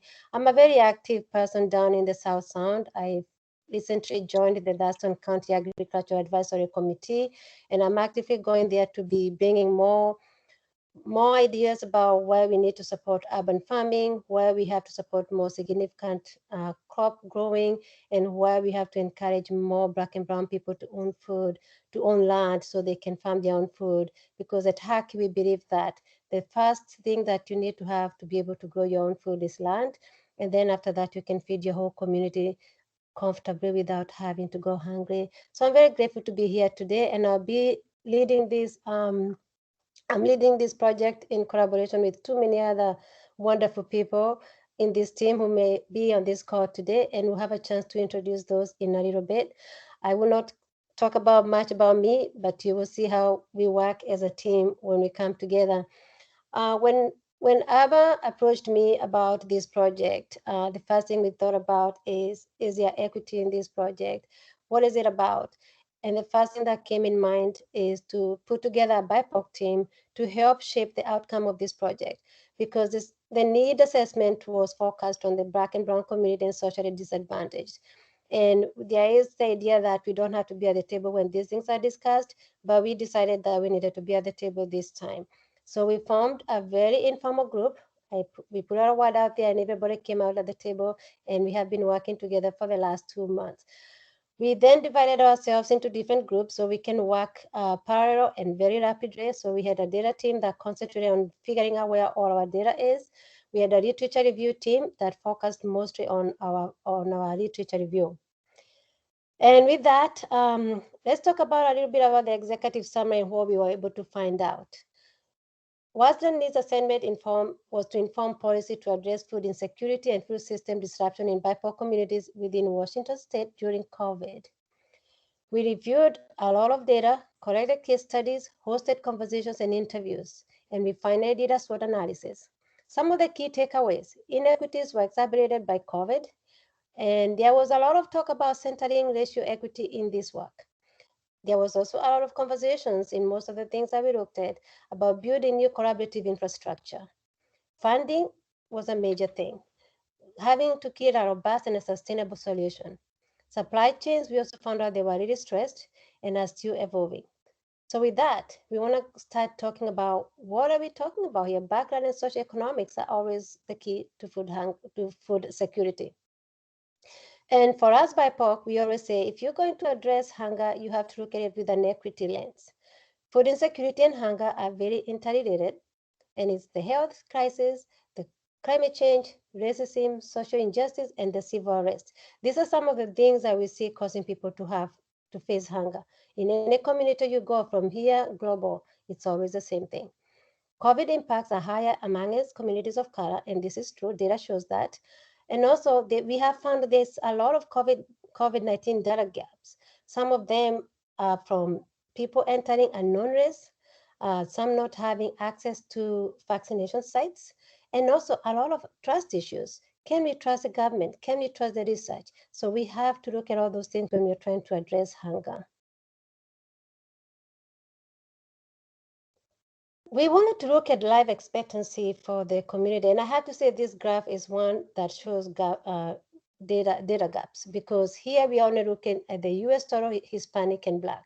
We don't have the Native Americans here, and we don't have the Pacific Islanders here. But at least you can see that from this graph, there's a decline in mortality on the BIPOC community. And it has been declining. It goes up and then it goes down. And you can see by 2020, it was projected to really tip down. So we can already see that significant impacts of COVID has really risen and continue to affect our Black and brown community. And this is just an example. There'll be many more examples as we continue with our research. So we want to tell you how we organized our research a little bit different from what UW did. We wanted to first of all look at the data that is already existing, and then we decided to do quick survey. We only had a couple months to be able to do this, so there was no time to do an in-depth research with our team. But we took on ourselves and used more of a relationship methodology to find those close to us, those we work with, so we can do a very quick survey to understand about their impacts and how they have evolved through COVID. We did some qualitative interviews as well, and we reviewed some literature so we can understand what has happened and what is happening now and where are people looking to go. At the end, we did a SWOT analysis, looking at the strengths, weaknesses, opportunities, and threats of the COVID-19 impact on food access. And I am going to turn it over to Sean Goss, who is going to give us a little bit about our data collection and what we found on our SWOT analysis. Goss, Sean, are you there? And Sean is from the Yes. Data Inclusion. Come on in, it's all yours. Hello, everyone. I am Sean Glaze. I use they, them pronouns, and I am the Chief Consulting Officer for Inclusive Data. And I come here as a Black, queer, non-binary human that loves data. So it was really exciting to see UW's research, and I'm excited to share with you what we found. In order to do our data analysis, we looked at and read literally every single research brief and report that is on UW's website about food security. So a lot of the research that is showed, you'll see reflected here, and it came after hours of reading through all of that, as well as talking to our community. I want to say from jump something that may feel a little controversial, but I'm going to say it, which is that many of the people who are experts on this are not here in this room. They are out in the field, they are distributing resources, they are talking to community, they are holding people's hands as they navigate difficult decisions, they are feeding their children, they are doing the work. And when I think about where food systems are now, I think about, as we looked at all of the existing data outside of UW, data from our tribes, data from our communities, conversations with each other, talking to producers and distributors and key stakeholders, and trying to find key themes, a thing that came up time and time again was who is not around the table. We do not have a food system that used to work just fine and then COVID wrecked it. There are existing inequities, and those inequities are fairly still here. When I think about where we're at and the data and the research we're about to present, I do want to highlight the people who are the expert at this are the people who are closest to the issues. The people who are closest to the issues are not writing reports like this, but thankfully, due to our relationships with each other, due to our space and community, we are able to engage with some of them in order to produce this report on this tight timeline. But there are so many more people who need to be guiding and leading this work, who are not here and who have been forced out of spaces like this. And with that said, let's talk about the next slide. We're going to talk about how, on the one hand, COVID and equity is like COVID made them worse, right? Exacerbated. You're going to hear that time again. You're also going to hear in this presentation how important it is to really think about inequities, especially racial inequities in this work at every single step, because that is essential to creating a better world. On the other hand, as we frame this conversation, people were really creative and innovative. We saw some evidence of that through the UW research, but then we also heard that time and time again with our communities as people try to make some kind of way of no kind of way just to keep people surviving in a time of a global mass pandemic and public health emergency. All right, next slide. So you're going to see in this presentation a few slides that have this layout and a few that have more numbers. These are the key takeaways. The number one that I'll start with, inequities, right? Inequity and innovation. We know that inequities existed before COVID. Again, we never had a food system that wasn't wasteful, that wasn't missing out on our Black and Brown communities, that wasn't really specifically targeting some of our communities with success and other communities not. So what we did see is that with COVID came a time to pause and pivot. And our communities came together to create new solutions. And those new solutions cost money and really need investment in order to continue them forward. A quote from one of our survey participants sums it up fairly well. Disband the current system, they say. It's propping up the inequitable status quo. COVID-19 made us both creative and innovative when it comes to delivering food. This is a really key point. On the next slide, we'll see some of what that looks like in the data. So you know, because we just heard from UW, that food insecurity is an issue before COVID and now more so, especially for Black and Brown communities, where it can be as high as like 1 in 2 households that experience it, according to the data that we just heard. I am going to tell you some of the strengths, weaknesses, opportunities, and threats related to food insecurity. And for these slides, usually what I want you to do is not really focus on what's written, because I'm going to speak it out loud and just really hear what this sounds like. So one of the key strengths is collaboration, right? New solutions, people coming together and saying, hey, we need to try to do something different because what we did before wasn't working and it sure isn't going to work now. So multiple partners came together, including governments, higher education, schools, community organizations, community members coming together and standing up and saying, now's the time to do something that's really going to reach us and reach the people that we know. One of the key weaknesses, though, was the fragility of all that. Y'all, we really relied on underpaid and unpaid labor to make that happen. People volunteered their cars, their personal vehicles to transport food. It's still happening right now. The food infrastructure itself was not well supported and sustainable, especially for Black and Brown people. And so like there wasn't really enough system support to reach and really completely close those equity gaps. Additionally, logistics. The supply logistics, the logistics around distribution and waste management are crucial to understanding like what needs to happen in terms of innovation.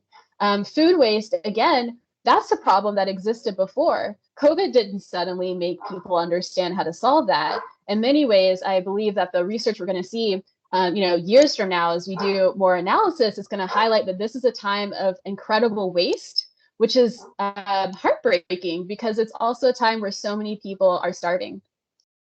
Opportunities. Within inequities and innovation comes opportunities for new sustainable partnerships. There's a lot more support that we're seeing now for really investing in capacity building, really investing in language access, really investing in bringing together public, private, philanthropic dollars to create new partnerships that can reach the people who have that expertise of reaching those who are hungry or reaching communities that could really benefit from new access to culturally specific food. And then lastly, one of the biggest threats related to inequities and innovation, of course, is connected to funding. If we don't invest in equity, we won't suddenly get it. If we don't invest in solutions that are actually about solving the problem with leadership of people who know how to solve the problem, then we can't expect a different outcome. And so on that note, we'll be talking about the second overview point. Can you hear my dog? Also passionate. All right. So producers pivoted. We heard that, right? On several slides in the presentation, particularly the larger producers had some pretty significant pivots related to increasing their prices and decreasing labor costs. Those two things happen together, especially for larger producers. Someone summed it up pretty well from our research. I'm not sure how someone that is low income, disadvantaged, BIPOC, could even learn or start to do farm systems work where I live. Most operations are white-led and staffed. And that is something we heard across racial, cultural backgrounds, is that when we think about where the recognized leadership and investments are, it tends to be in white-led and white-staffed organizations that are really receiving those resources and are really, those pivots that they made, as we'll see on the next slide, mattered a lot. They had huge impacts for our communities. When I think about diversity, I think about racial and ethnic diversity. I think about linguistic diversity. And I think about how when we have pivots, we have impacts on all of that. On the left side, you'll see the data. We just heard this data about how our producers, especially our larger producers, particularly our larger producers, reduced their employee costs, their labor costs, their hours, their hiring plans. We actually didn't see the same thing with the smaller producers. It was a very different dynamic there. And then 65% of the wild farm respondents increased their prices due to COVID. There's a point that I didn't hear in the UW presentation, but was reflected in our data that I'm just going to name. When we're talking about large producers versus small producers, it is not race neutral. We do not have a state that has a variety of different Black and brown large producers. So when we think about the racial equity analysis of data like this, myself, my data brain is thinking about what this really looks like on the ground. And when I tell you that our smaller producers generally did not lose staff or let their staff go or reduce labor costs, that they generally did not increase the prices, that means in part that our Black and brown, right, producers and farmers, the people who are out there creating food for communities, are out there like hemorrhaging money or otherwise, showing up, making sure that people still have like jobs and the ability to do what they need to do, and making sure that the food is going into community.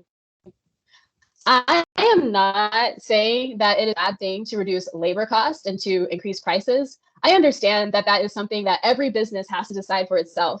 What I really want to make sure that we are talking about together is the fact that large and small, Eastern and Western, like as we think about the different ways of categorizing our complex food system, we can't ignore the fact that there are racial dynamics at play where we have under-resourced communities that are also producing food and distributing and putting food out there. We have under-resourced communities that are not being reached and not being well served. And if our key mission is to feed everybody, if our key mission is to make sure we understand what's necessary to create a just world, then we need to be focusing on Black and brown producers and Black and brown distributors and Black and brown, right, at every level of leadership in order to know what to do next.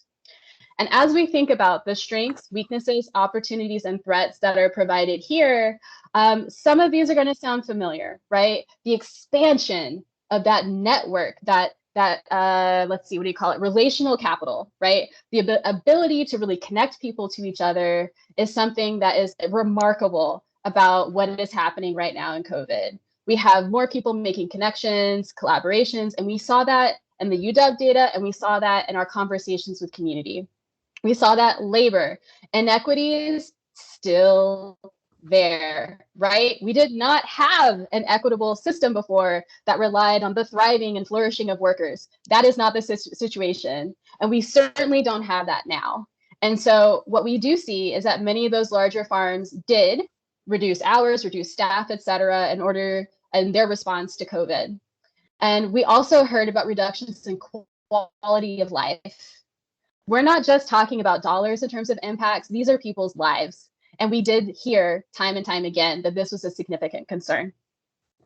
For opportunities, funding, of course, climate resilience, right? We went through droughts last year, and that isn't likely to just magically go away. Here in Seattle, we had so many days without rain this year. And many of our producers and farmers across the state talked about that, especially our Black and brown ones. We also see an opportunity for increase in capacity building, again, for all the reasons identified, to really make sure we are building something that is not going to be reliant on underpaid and unpaid labor. And finally, for opportunities, expanding language access. We need to be multilingual. We need to be able to speak to our community in their languages and the ways that they love. This isn't just about making sure people can understand a flyer. This is about being able to reach people cognitively, emotionally, spiritually, culturally, being able to really speak the language and to be able to understand and connect to each other.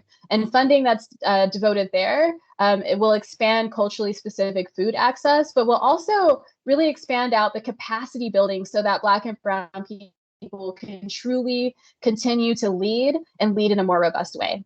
And as we think about the threats, the most significant ones that came up time and time again were climate and infrastructure.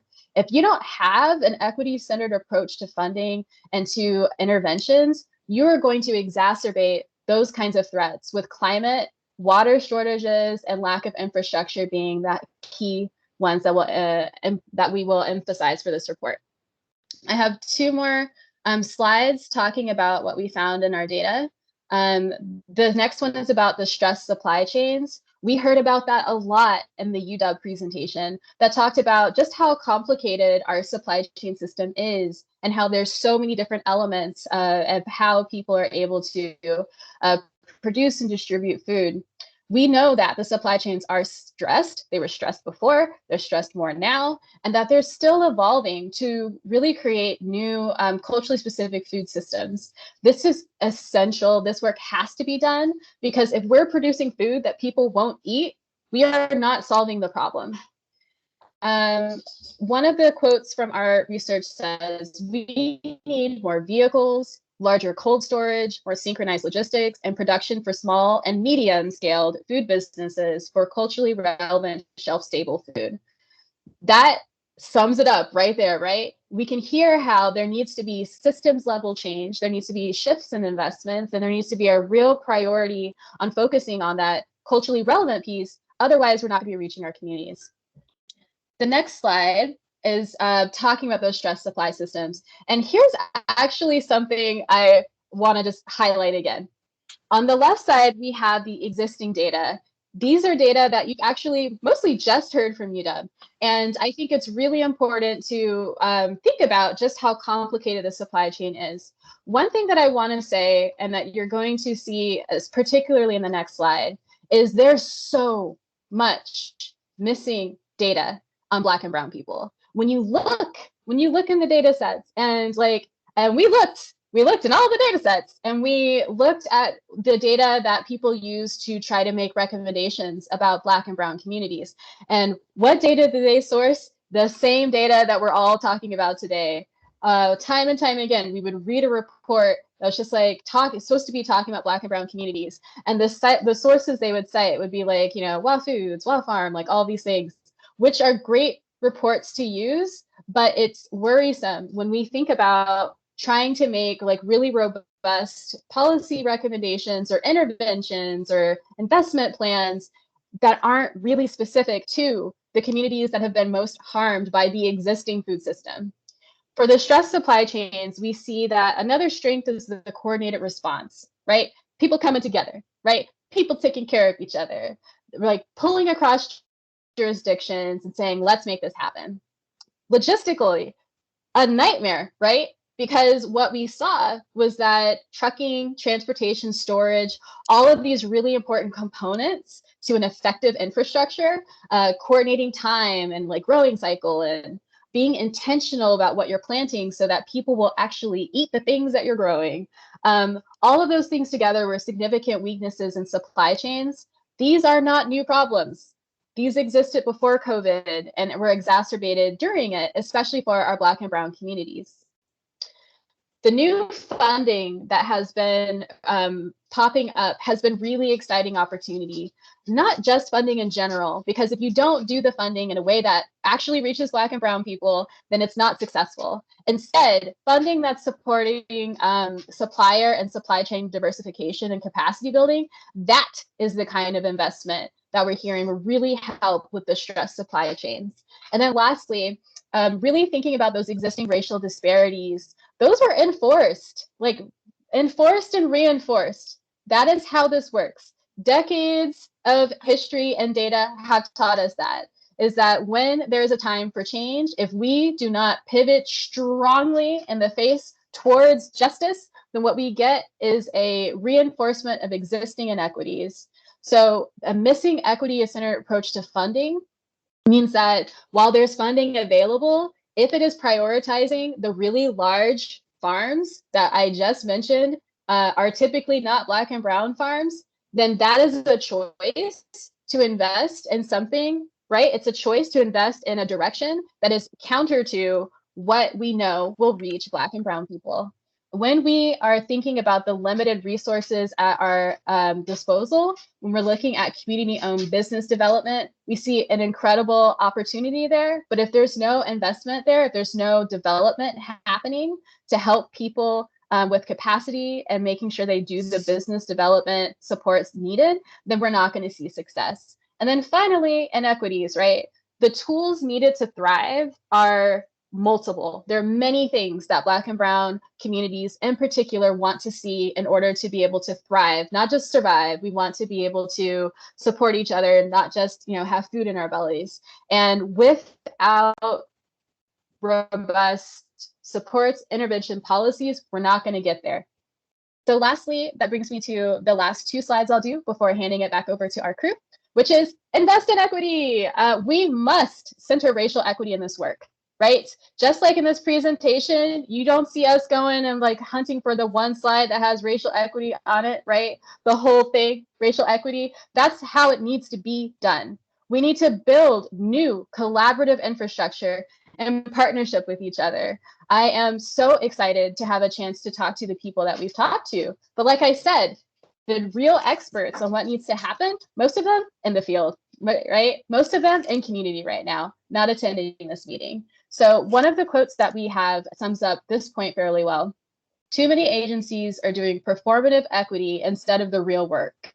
We must break the cycle of simply calling on Black and BIPOC leaders when you need our data and networks. I'm just going to say they have a good point.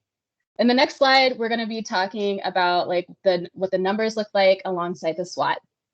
The numbers. So we know from the USDA data that only about 4% of farmers across Washington state are BIPOC. And what's funny is when you look at how this is usually reported, it is usually something like 95% of farmers are white, by the way. And then you have like a bar chart that has like what all the other ethnicities are. It is such a staggering difference that if you put it on the same chart, the numbers are too small to see the difference between the line on the chart and the little boop of the bar. And so we really need to be thinking about, if we are all about solving hunger and food insecurity, then we really need to be thinking about bringing people to the table to lead at every single level.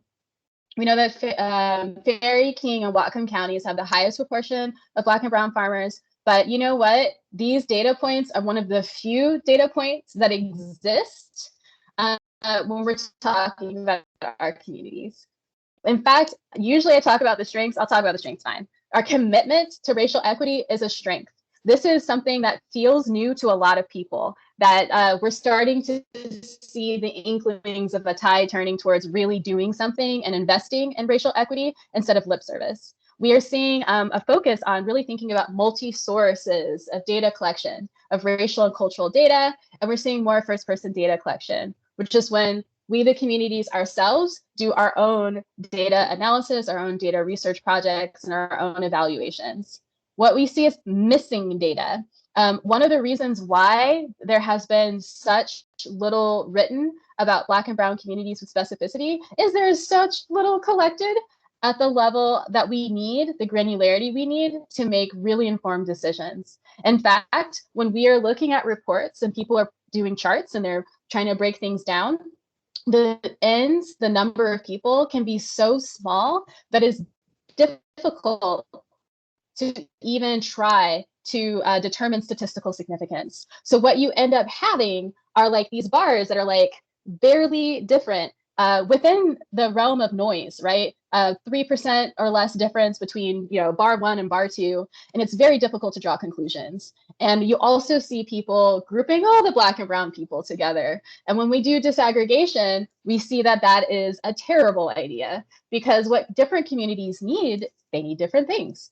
And so, and on that note, data suppression, which is when you remove people from data sets because otherwise the data would be too identifiable. So what you end up having is, particularly for our American Indian, Native American, Indigenous communities, they are completely dropped from data sets because there are so few of them in the data set that the analyst decides to remove them so that people don't know who they are.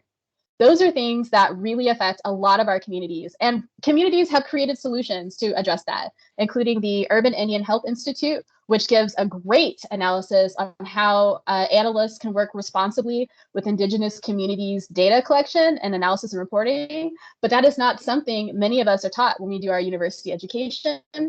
And it's also not something many of us researchers are, trained and encouraged to engage in. And if we don't have relationships, authentic relationships with Indigenous communities, it's really easy to continue to reinforce that mistake and misstep that is really marginalizing communities out of their own ability to tell their own stories. The last 2 points are about opportunities. We see more of an opportunity for paid support for Black and Brown people to come together, to create leadership teams, multiple leadership teams, and to really design an organized data strategy around data sovereignty and to create more effective ecosystems of support. We need to talk to each other.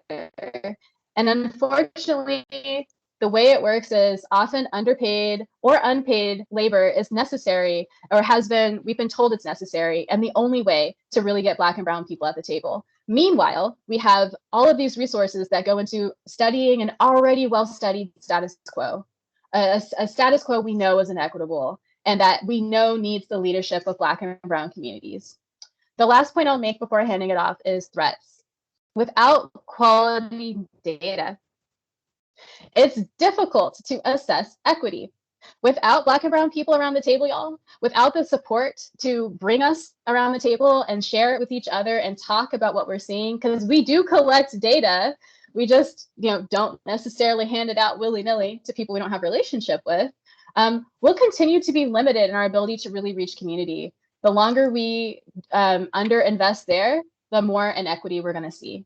And with that said, I'll pass it to Paula. Thank you, Sean. We've heard a lot today about data, and you say, how do we synthesize this and make this make sense? Because I know when I'm listening to presentations and they're really data heavy, people start to get glossed over, and you say, well, how does it make sense? How do you humanize it? It's really simple. We have built a system where we've concentrated all the power at the top of the pyramid, and it comes down to 3 tiers.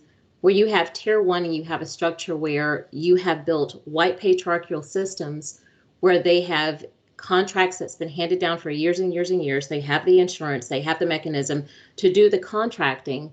They have most of the power, therefore they get most of the money. And so I'm going to talk to you about a lived experience. And what does that look like? How does that inequity happen? And how does it happen? What does it look like into community, right? So usually those of us who are closest to community on the ground, we have the resources or we have the data. My husband and I have an opportunity, we call it Food for Good, because we work with about 253 community groups. They speak 29 languages. They're located throughout the state of Washington. We assemble those groups through our advocacy work that focuses on food insecurity, digital equity, affordable housing, almost every instant that touches poverty in the state of Washington.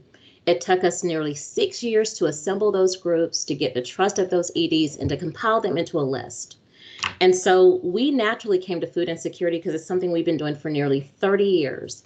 And I had this great idea about when I was the CEO of this nonprofit organization and we were going through COVID and going through a downturn. What if I were able to utilize my trucks who had been picking up clothing and delivering them to Value Goods, who were worth about $1 million to me on my P&L? And what if rather than displacing this business unit, I were able to use those reefer trucks and package trucks, and we repurposed them to deliver food? Because centralized to me were 260 other community-based organizations that relied on me as a hub and gave me access to all of their data. All of the BIPOC kids speaking 29 different languages whose parents would sign forms to give me access to their children, to their information, and the only thing I had to do was to deliver food. We were tied into the OSPI system. We needed a supplier of food who was a tier 2 or tier 3 who could deliver that food. It seemed like to me that it was a good deal because I was used to dealing with food insecurity, but not necessarily thinking about the enumeration of the deal for me. So for me, it was simply about $39,000 a month. I'm a business person. I'm a philanthropist. I love helping kids. What I hadn't thought was, what do these people get to deliver the boxes? At one point, we were probably doing some 30,000 boxes a month. So I want you to follow my math. If we're doing in labor and in cost, 30,000 boxes a month, and let's say to our organization, we're covering our costs, we receive about $3, we're doing that per box. That's about $90,000 a box, and our cost is roughly about $100,000. So I'm losing about $10,000 a month, and I'm good. But if my tier 1 guy is making $30 a box, what is he making? The only thing that person is doing is boxing the food. He is not responsible for gathering the organizations, making sure that that food is delivered to that organization that is distributed last mile. They are not responsible for that relationship or the data. In return, what they get from our organization is all of our data, all of the race, all of the demographics, all of the last mile, and then they get to report our data back to those other entities, and they're getting grants. It goes into their database for their donors.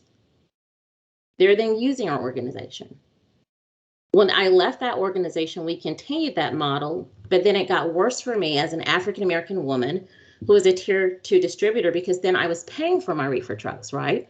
So there was now an additional cost to me because I was renting my trucks, and then I was also paying for labor. So I was actually assuming a cost of about $20,000 per month and making about $3,000, about $3 a box. So then I was actually losing about $15,000 a month, which I thought was a good deal because I was still feeding children.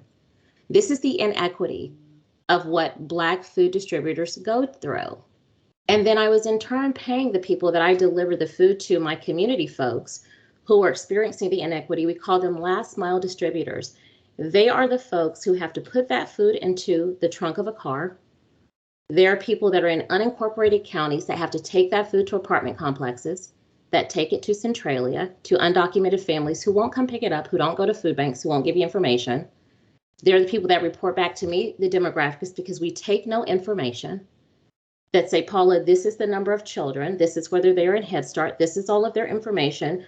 I then unknowingly give it to the distributor that gave it to me, who is then getting grants, who is doing WSDA, who's doing USDA, who's getting anywhere from $33 to $68 a box, but only giving me $3. My actual cost for that box is somewhere between $6 and $10. So I am now losing $7 per box as a Black female distributor, right? And this is what the system has become when we say unfair and inequitable, and why we need to change, and why we put together this project. All of the data doesn't make sense to you if you don't hear the lived experience. We estimate between January of this year and June, we lost $110,000. And let me tell you the real impact of that. We gave out $75,000 in college scholarships, my husband and I, this year. We bought 100 laptops for BIPOC children to go to school. How much more could we have done had we been a tier 1 provider at the top of a contract, and we weren't losing $7 a box or $15 a box or $20 a box to do food insecurity, because we will pay for a forklift. We will give that last mile dollar. We will help that person who has to put that food in the box. We have paid for boxes when boxes were hard to find. We have ordered materials when we could not glean. We have replaced produce when zucchini was bad in a box, when we've picked it up from distributors who we won't name. We have had to replace food because cultural appropriateness is good. When we tell you someone is culture or they're Muslim, there can be no pork in a box. We can't just pull it out because we won't disrespect religion. It is about the intentionality of what you put in the box. It's about understanding that when it comes to food insecurity in communities of color, that you cannot just be transactional and commoditize this down to 1.7 pounds per person, 22 pounds per box. We want to push out X number of boxes because we know if we do this, we can meet the state contract of $33 a box, therefore we make more money. We need to be more intentional and care about communities. These are the lived experiences of BIPOC food distributors. If you wonder what is going on in community, and I said this to someone the other day, it is not that people are picky and they don't want the food. They want the same dignity, the same humanity, and the same love and respect that you serve at your table. The reason we called our program Food for Good is because we don't use our food as currency, we use our food as good. We say on our website that if I won't serve it to my mother and to my children, I won't serve it to yours. Every box we pick up, whether it comes from this agency or that agency, we make a box of food. My son, I put it on my website and I show it to every family. And I say, the same box I gave to your family, I ate it at my house, because if it wasn't good enough for me, it shouldn't be good enough for you. And that's the level of consistency and care when we choose and we pick and we go through every single box. And so when we talk to WSDA, when we talk about how we need to reimagine and how we need to think about food insecurity, we need to stop treating the least of thee as though we are serving poor and undeserving people. We are serving people with humanity. We are serving people that happen to be down on their luck. They are not less than. I used to be someone who stood in the food bank and received a box. Today, I'm someone who hands out scholarships. I'm thankful for what that box did for me. I'm telling you that if you treat these families with humility and respect, one day they're going to be the person handing out the box and building the program.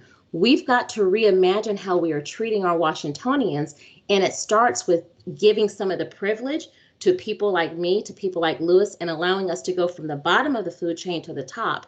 Because if I were a tier 1 distributor, I would not run my program the way some of the folks are running the program today. And so a lot of the data doesn't matter if the hearts and the minds don't change. It's not about the numbers. It comes down to the people. We can show you all the numbers on the screens all day long. The hearts and the minds of the people leading the program have to be determined to do something different. I see people on this screen that I have had to write personal checks to from my personal checking account for last mile dollars, but I also see people on this screen who have never given me a last mile dollar. And with that, I'm going to pass it to Lewis so he can talk about his lived experience with his program helping young African American men. And again, we make up 5% of the population of this state. When we say BIPOC, we mean Black. We do not want to be disrespected in this space. We are coming to you in this space. We are being earnest, but we're saying we're not going to any longer tolerate the excuse making, the good intent, the promises that don't get kept. That is me shaking the hand of Governor Inslee. I have passed over 200 bills in this state. We want to see some changes. We want to see some action after this meeting. Brother Lewis, you are up next. Thank you, Paula. I know we're short on time. I'll be quick. Paula has kind of covered a lot, but I'll kind of start with, growing up in Louisiana, I'm in the 5th generation, young Black man.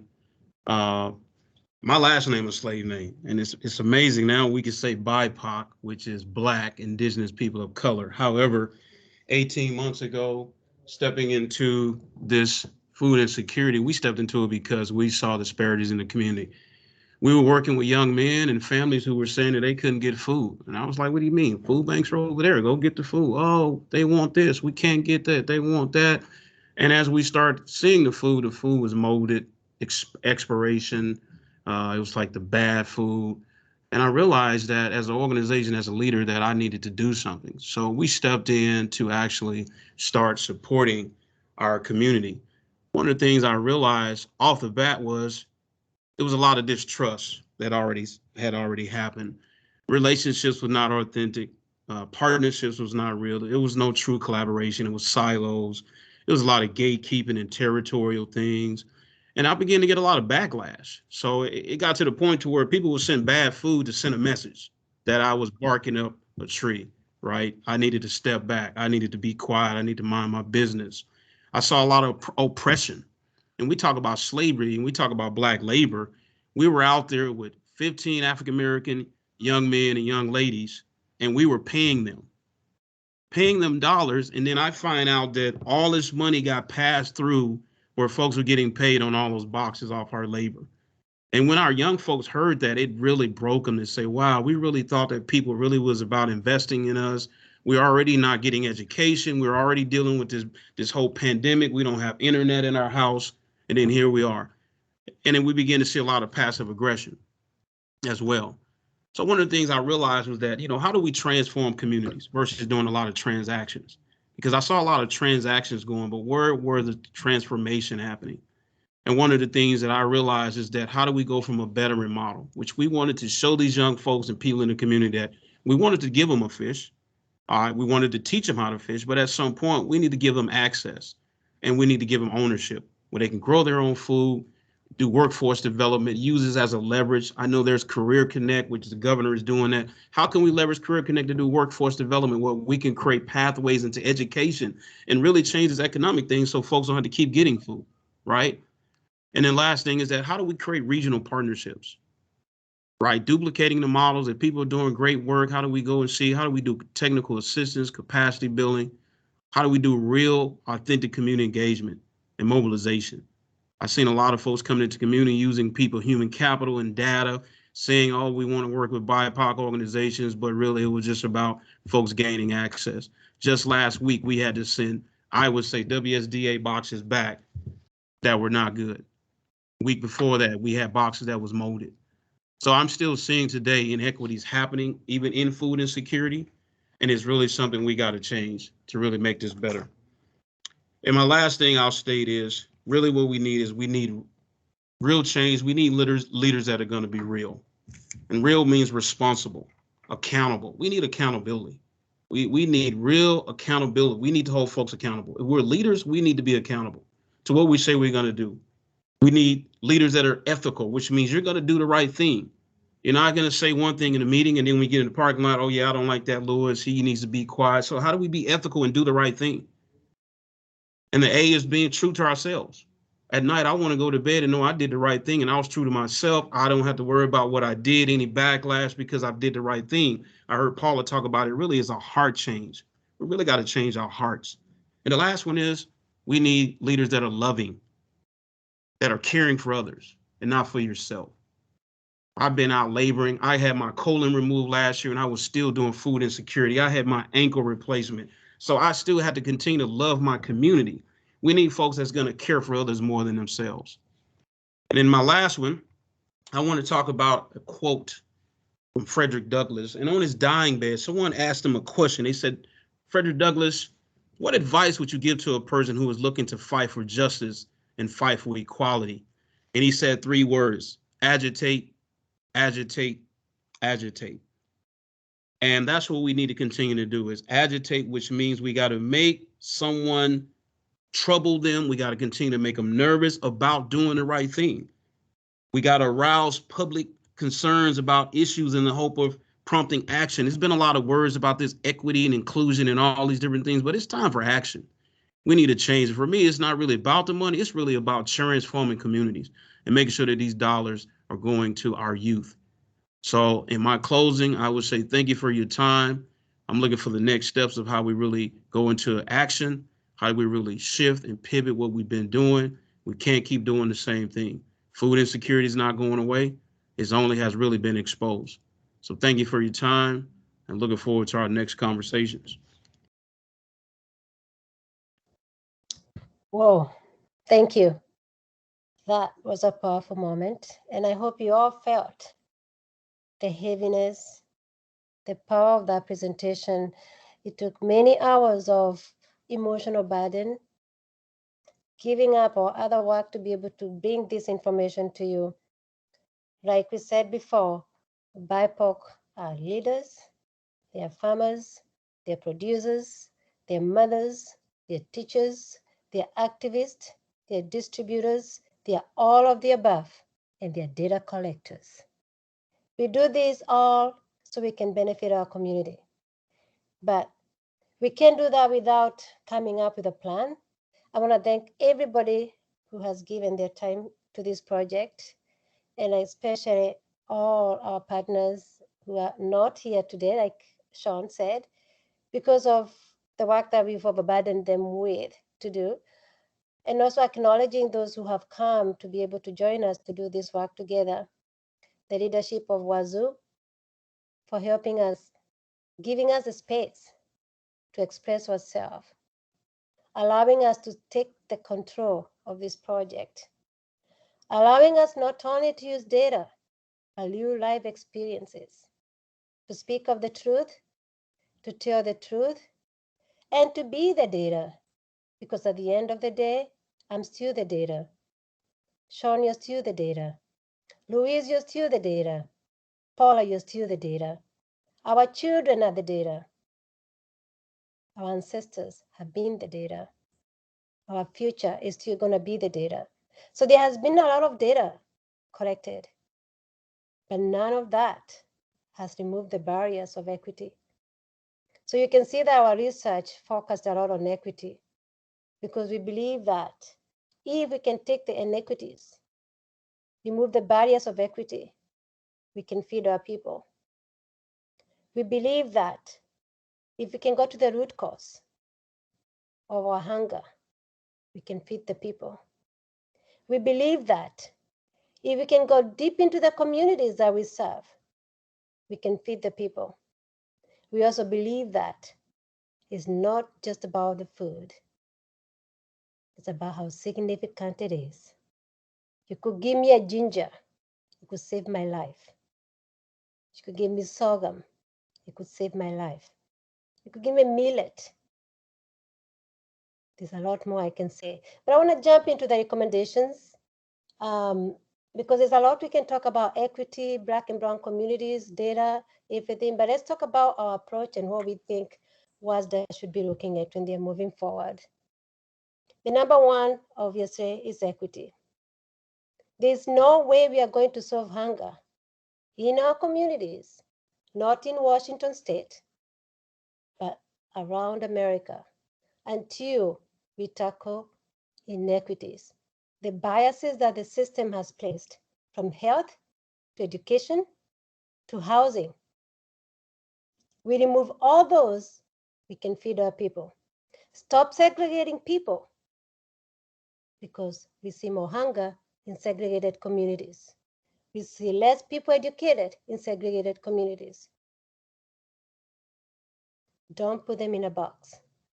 Look at who these communities are while you're addressing hunger. Go deep inside and work with those who are working in the community to create the next best model that is actually grassroots rooted. We are many out there doing this work, many more that are not here today, but I'm hoping that you step up and do this with the community at hand. The second one, we've always seen an up-down movement of government services. We are asking that you look at a bottom-up approach, meaning go to the community, find the leaders, ask them, what do you need? How is your community? Are you in a community of Black and brown people? Are they immigrants? Where are they from? So we can then design our hunger relief, thinking about that specific community. Number three, we have to increase the support for our BIPOC-led teams, farmers, producers, distributors, food justice, critical thinkers, advocates, activists. We have to increase that because at the end of the day, these are the same people knocking on doors, trying to feed their own people, designing programs with $0, using their own resources to feed their own people, to educate, to run after-school programs. Let's support our BIPOC-led communities. And number four, we have to increase participation in the food system program, in the design, implementation, evaluation, and even policy-directed interventions. Meaning, when you're having these discussions, we want to be at the table. We've been asking, let us at the table. We are not coming to the table to take away from anyone. We are coming to the table to ensure that when the decisions are made, they are suited for our community. They are going to have larger and longer impacts. They are going to improve livelihood. They are going to touch somebody you never thought about. 5, we covered about data all along. The gaps and the way the data is aggregated. The way it has been reflected in our systematic and structural racism. which has been used to advise policies, decisions, program, fund allocation. It hasn't served us well. So we are asking, we partner with you. Anyone there? Health, education, outreach, equity, wherever you are. Partner with BIPOC because you are going to understand the needs of that community better if you do so. We know our people. We know who they are. We mingle with them. We go to church with them. We play soccer with them. We praise with them. We travel with them. So we know them very well. No fear until you get there. Number 7, we are asking that anyone trying to reach out the BIPOC and the social disadvantages, prioritize cultural relevant solutions for your hunger relief. Focusing on individual communities.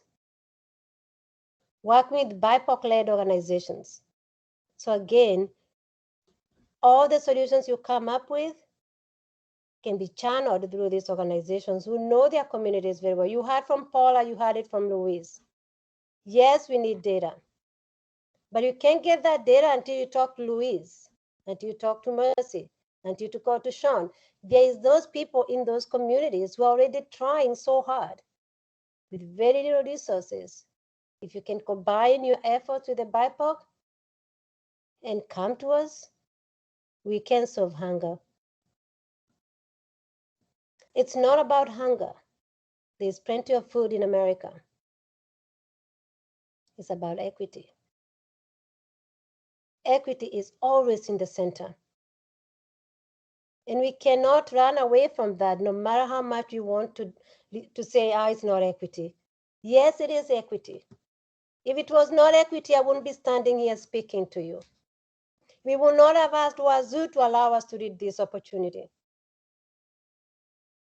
It is about equity, and it has to be the #1 priority for any government policy making, awardees, fund allocation, housing allocation, any kind of rescue, because for many years, we've been left behind.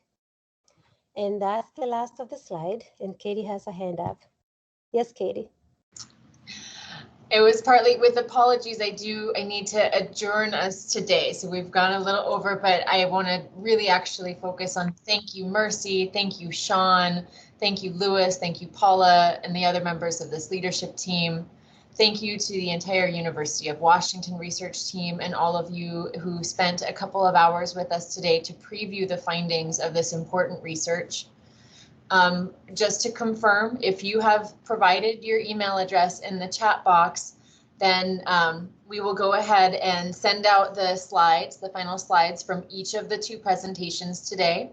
Once of the final reports are published, both by University of Washington and by WSU, I know there was a question if they would each have a report. The answer is yes. Once those reports are published this fall, we will also send those out to everyone on the email listserv, so you have access to that information.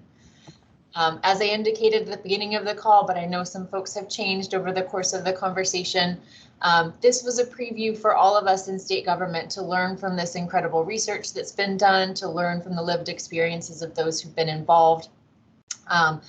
We do not yet have any kind of formal position on how to integrate this into our strategies, but the next steps at this time are to continue making this information available to our broad stakeholder group. We're currently engaged with the Office of Equity and formalizing a partnership with Dr. Karen Johnson and her team to engage in food system planning alongside them in the coming months. Dr. Johnson and her team will be working with us to help formalize some of these structures, as well as evaluating the impact of the work that we do over the course of the biennium. So I thank you all. I'll leave it open for just a moment so that people can make sure to get their email addresses in there. I see those still coming in. Thank you for your time today, everyone. And we look forward to staying in touch, continuing the conversation, and having more stakeholder sessions later in the fall and in the winter.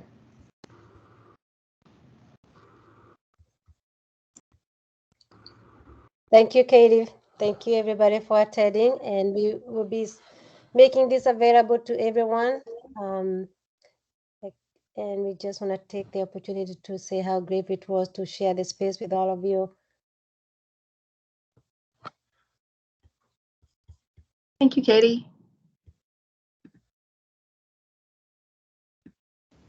Thanks, everyone.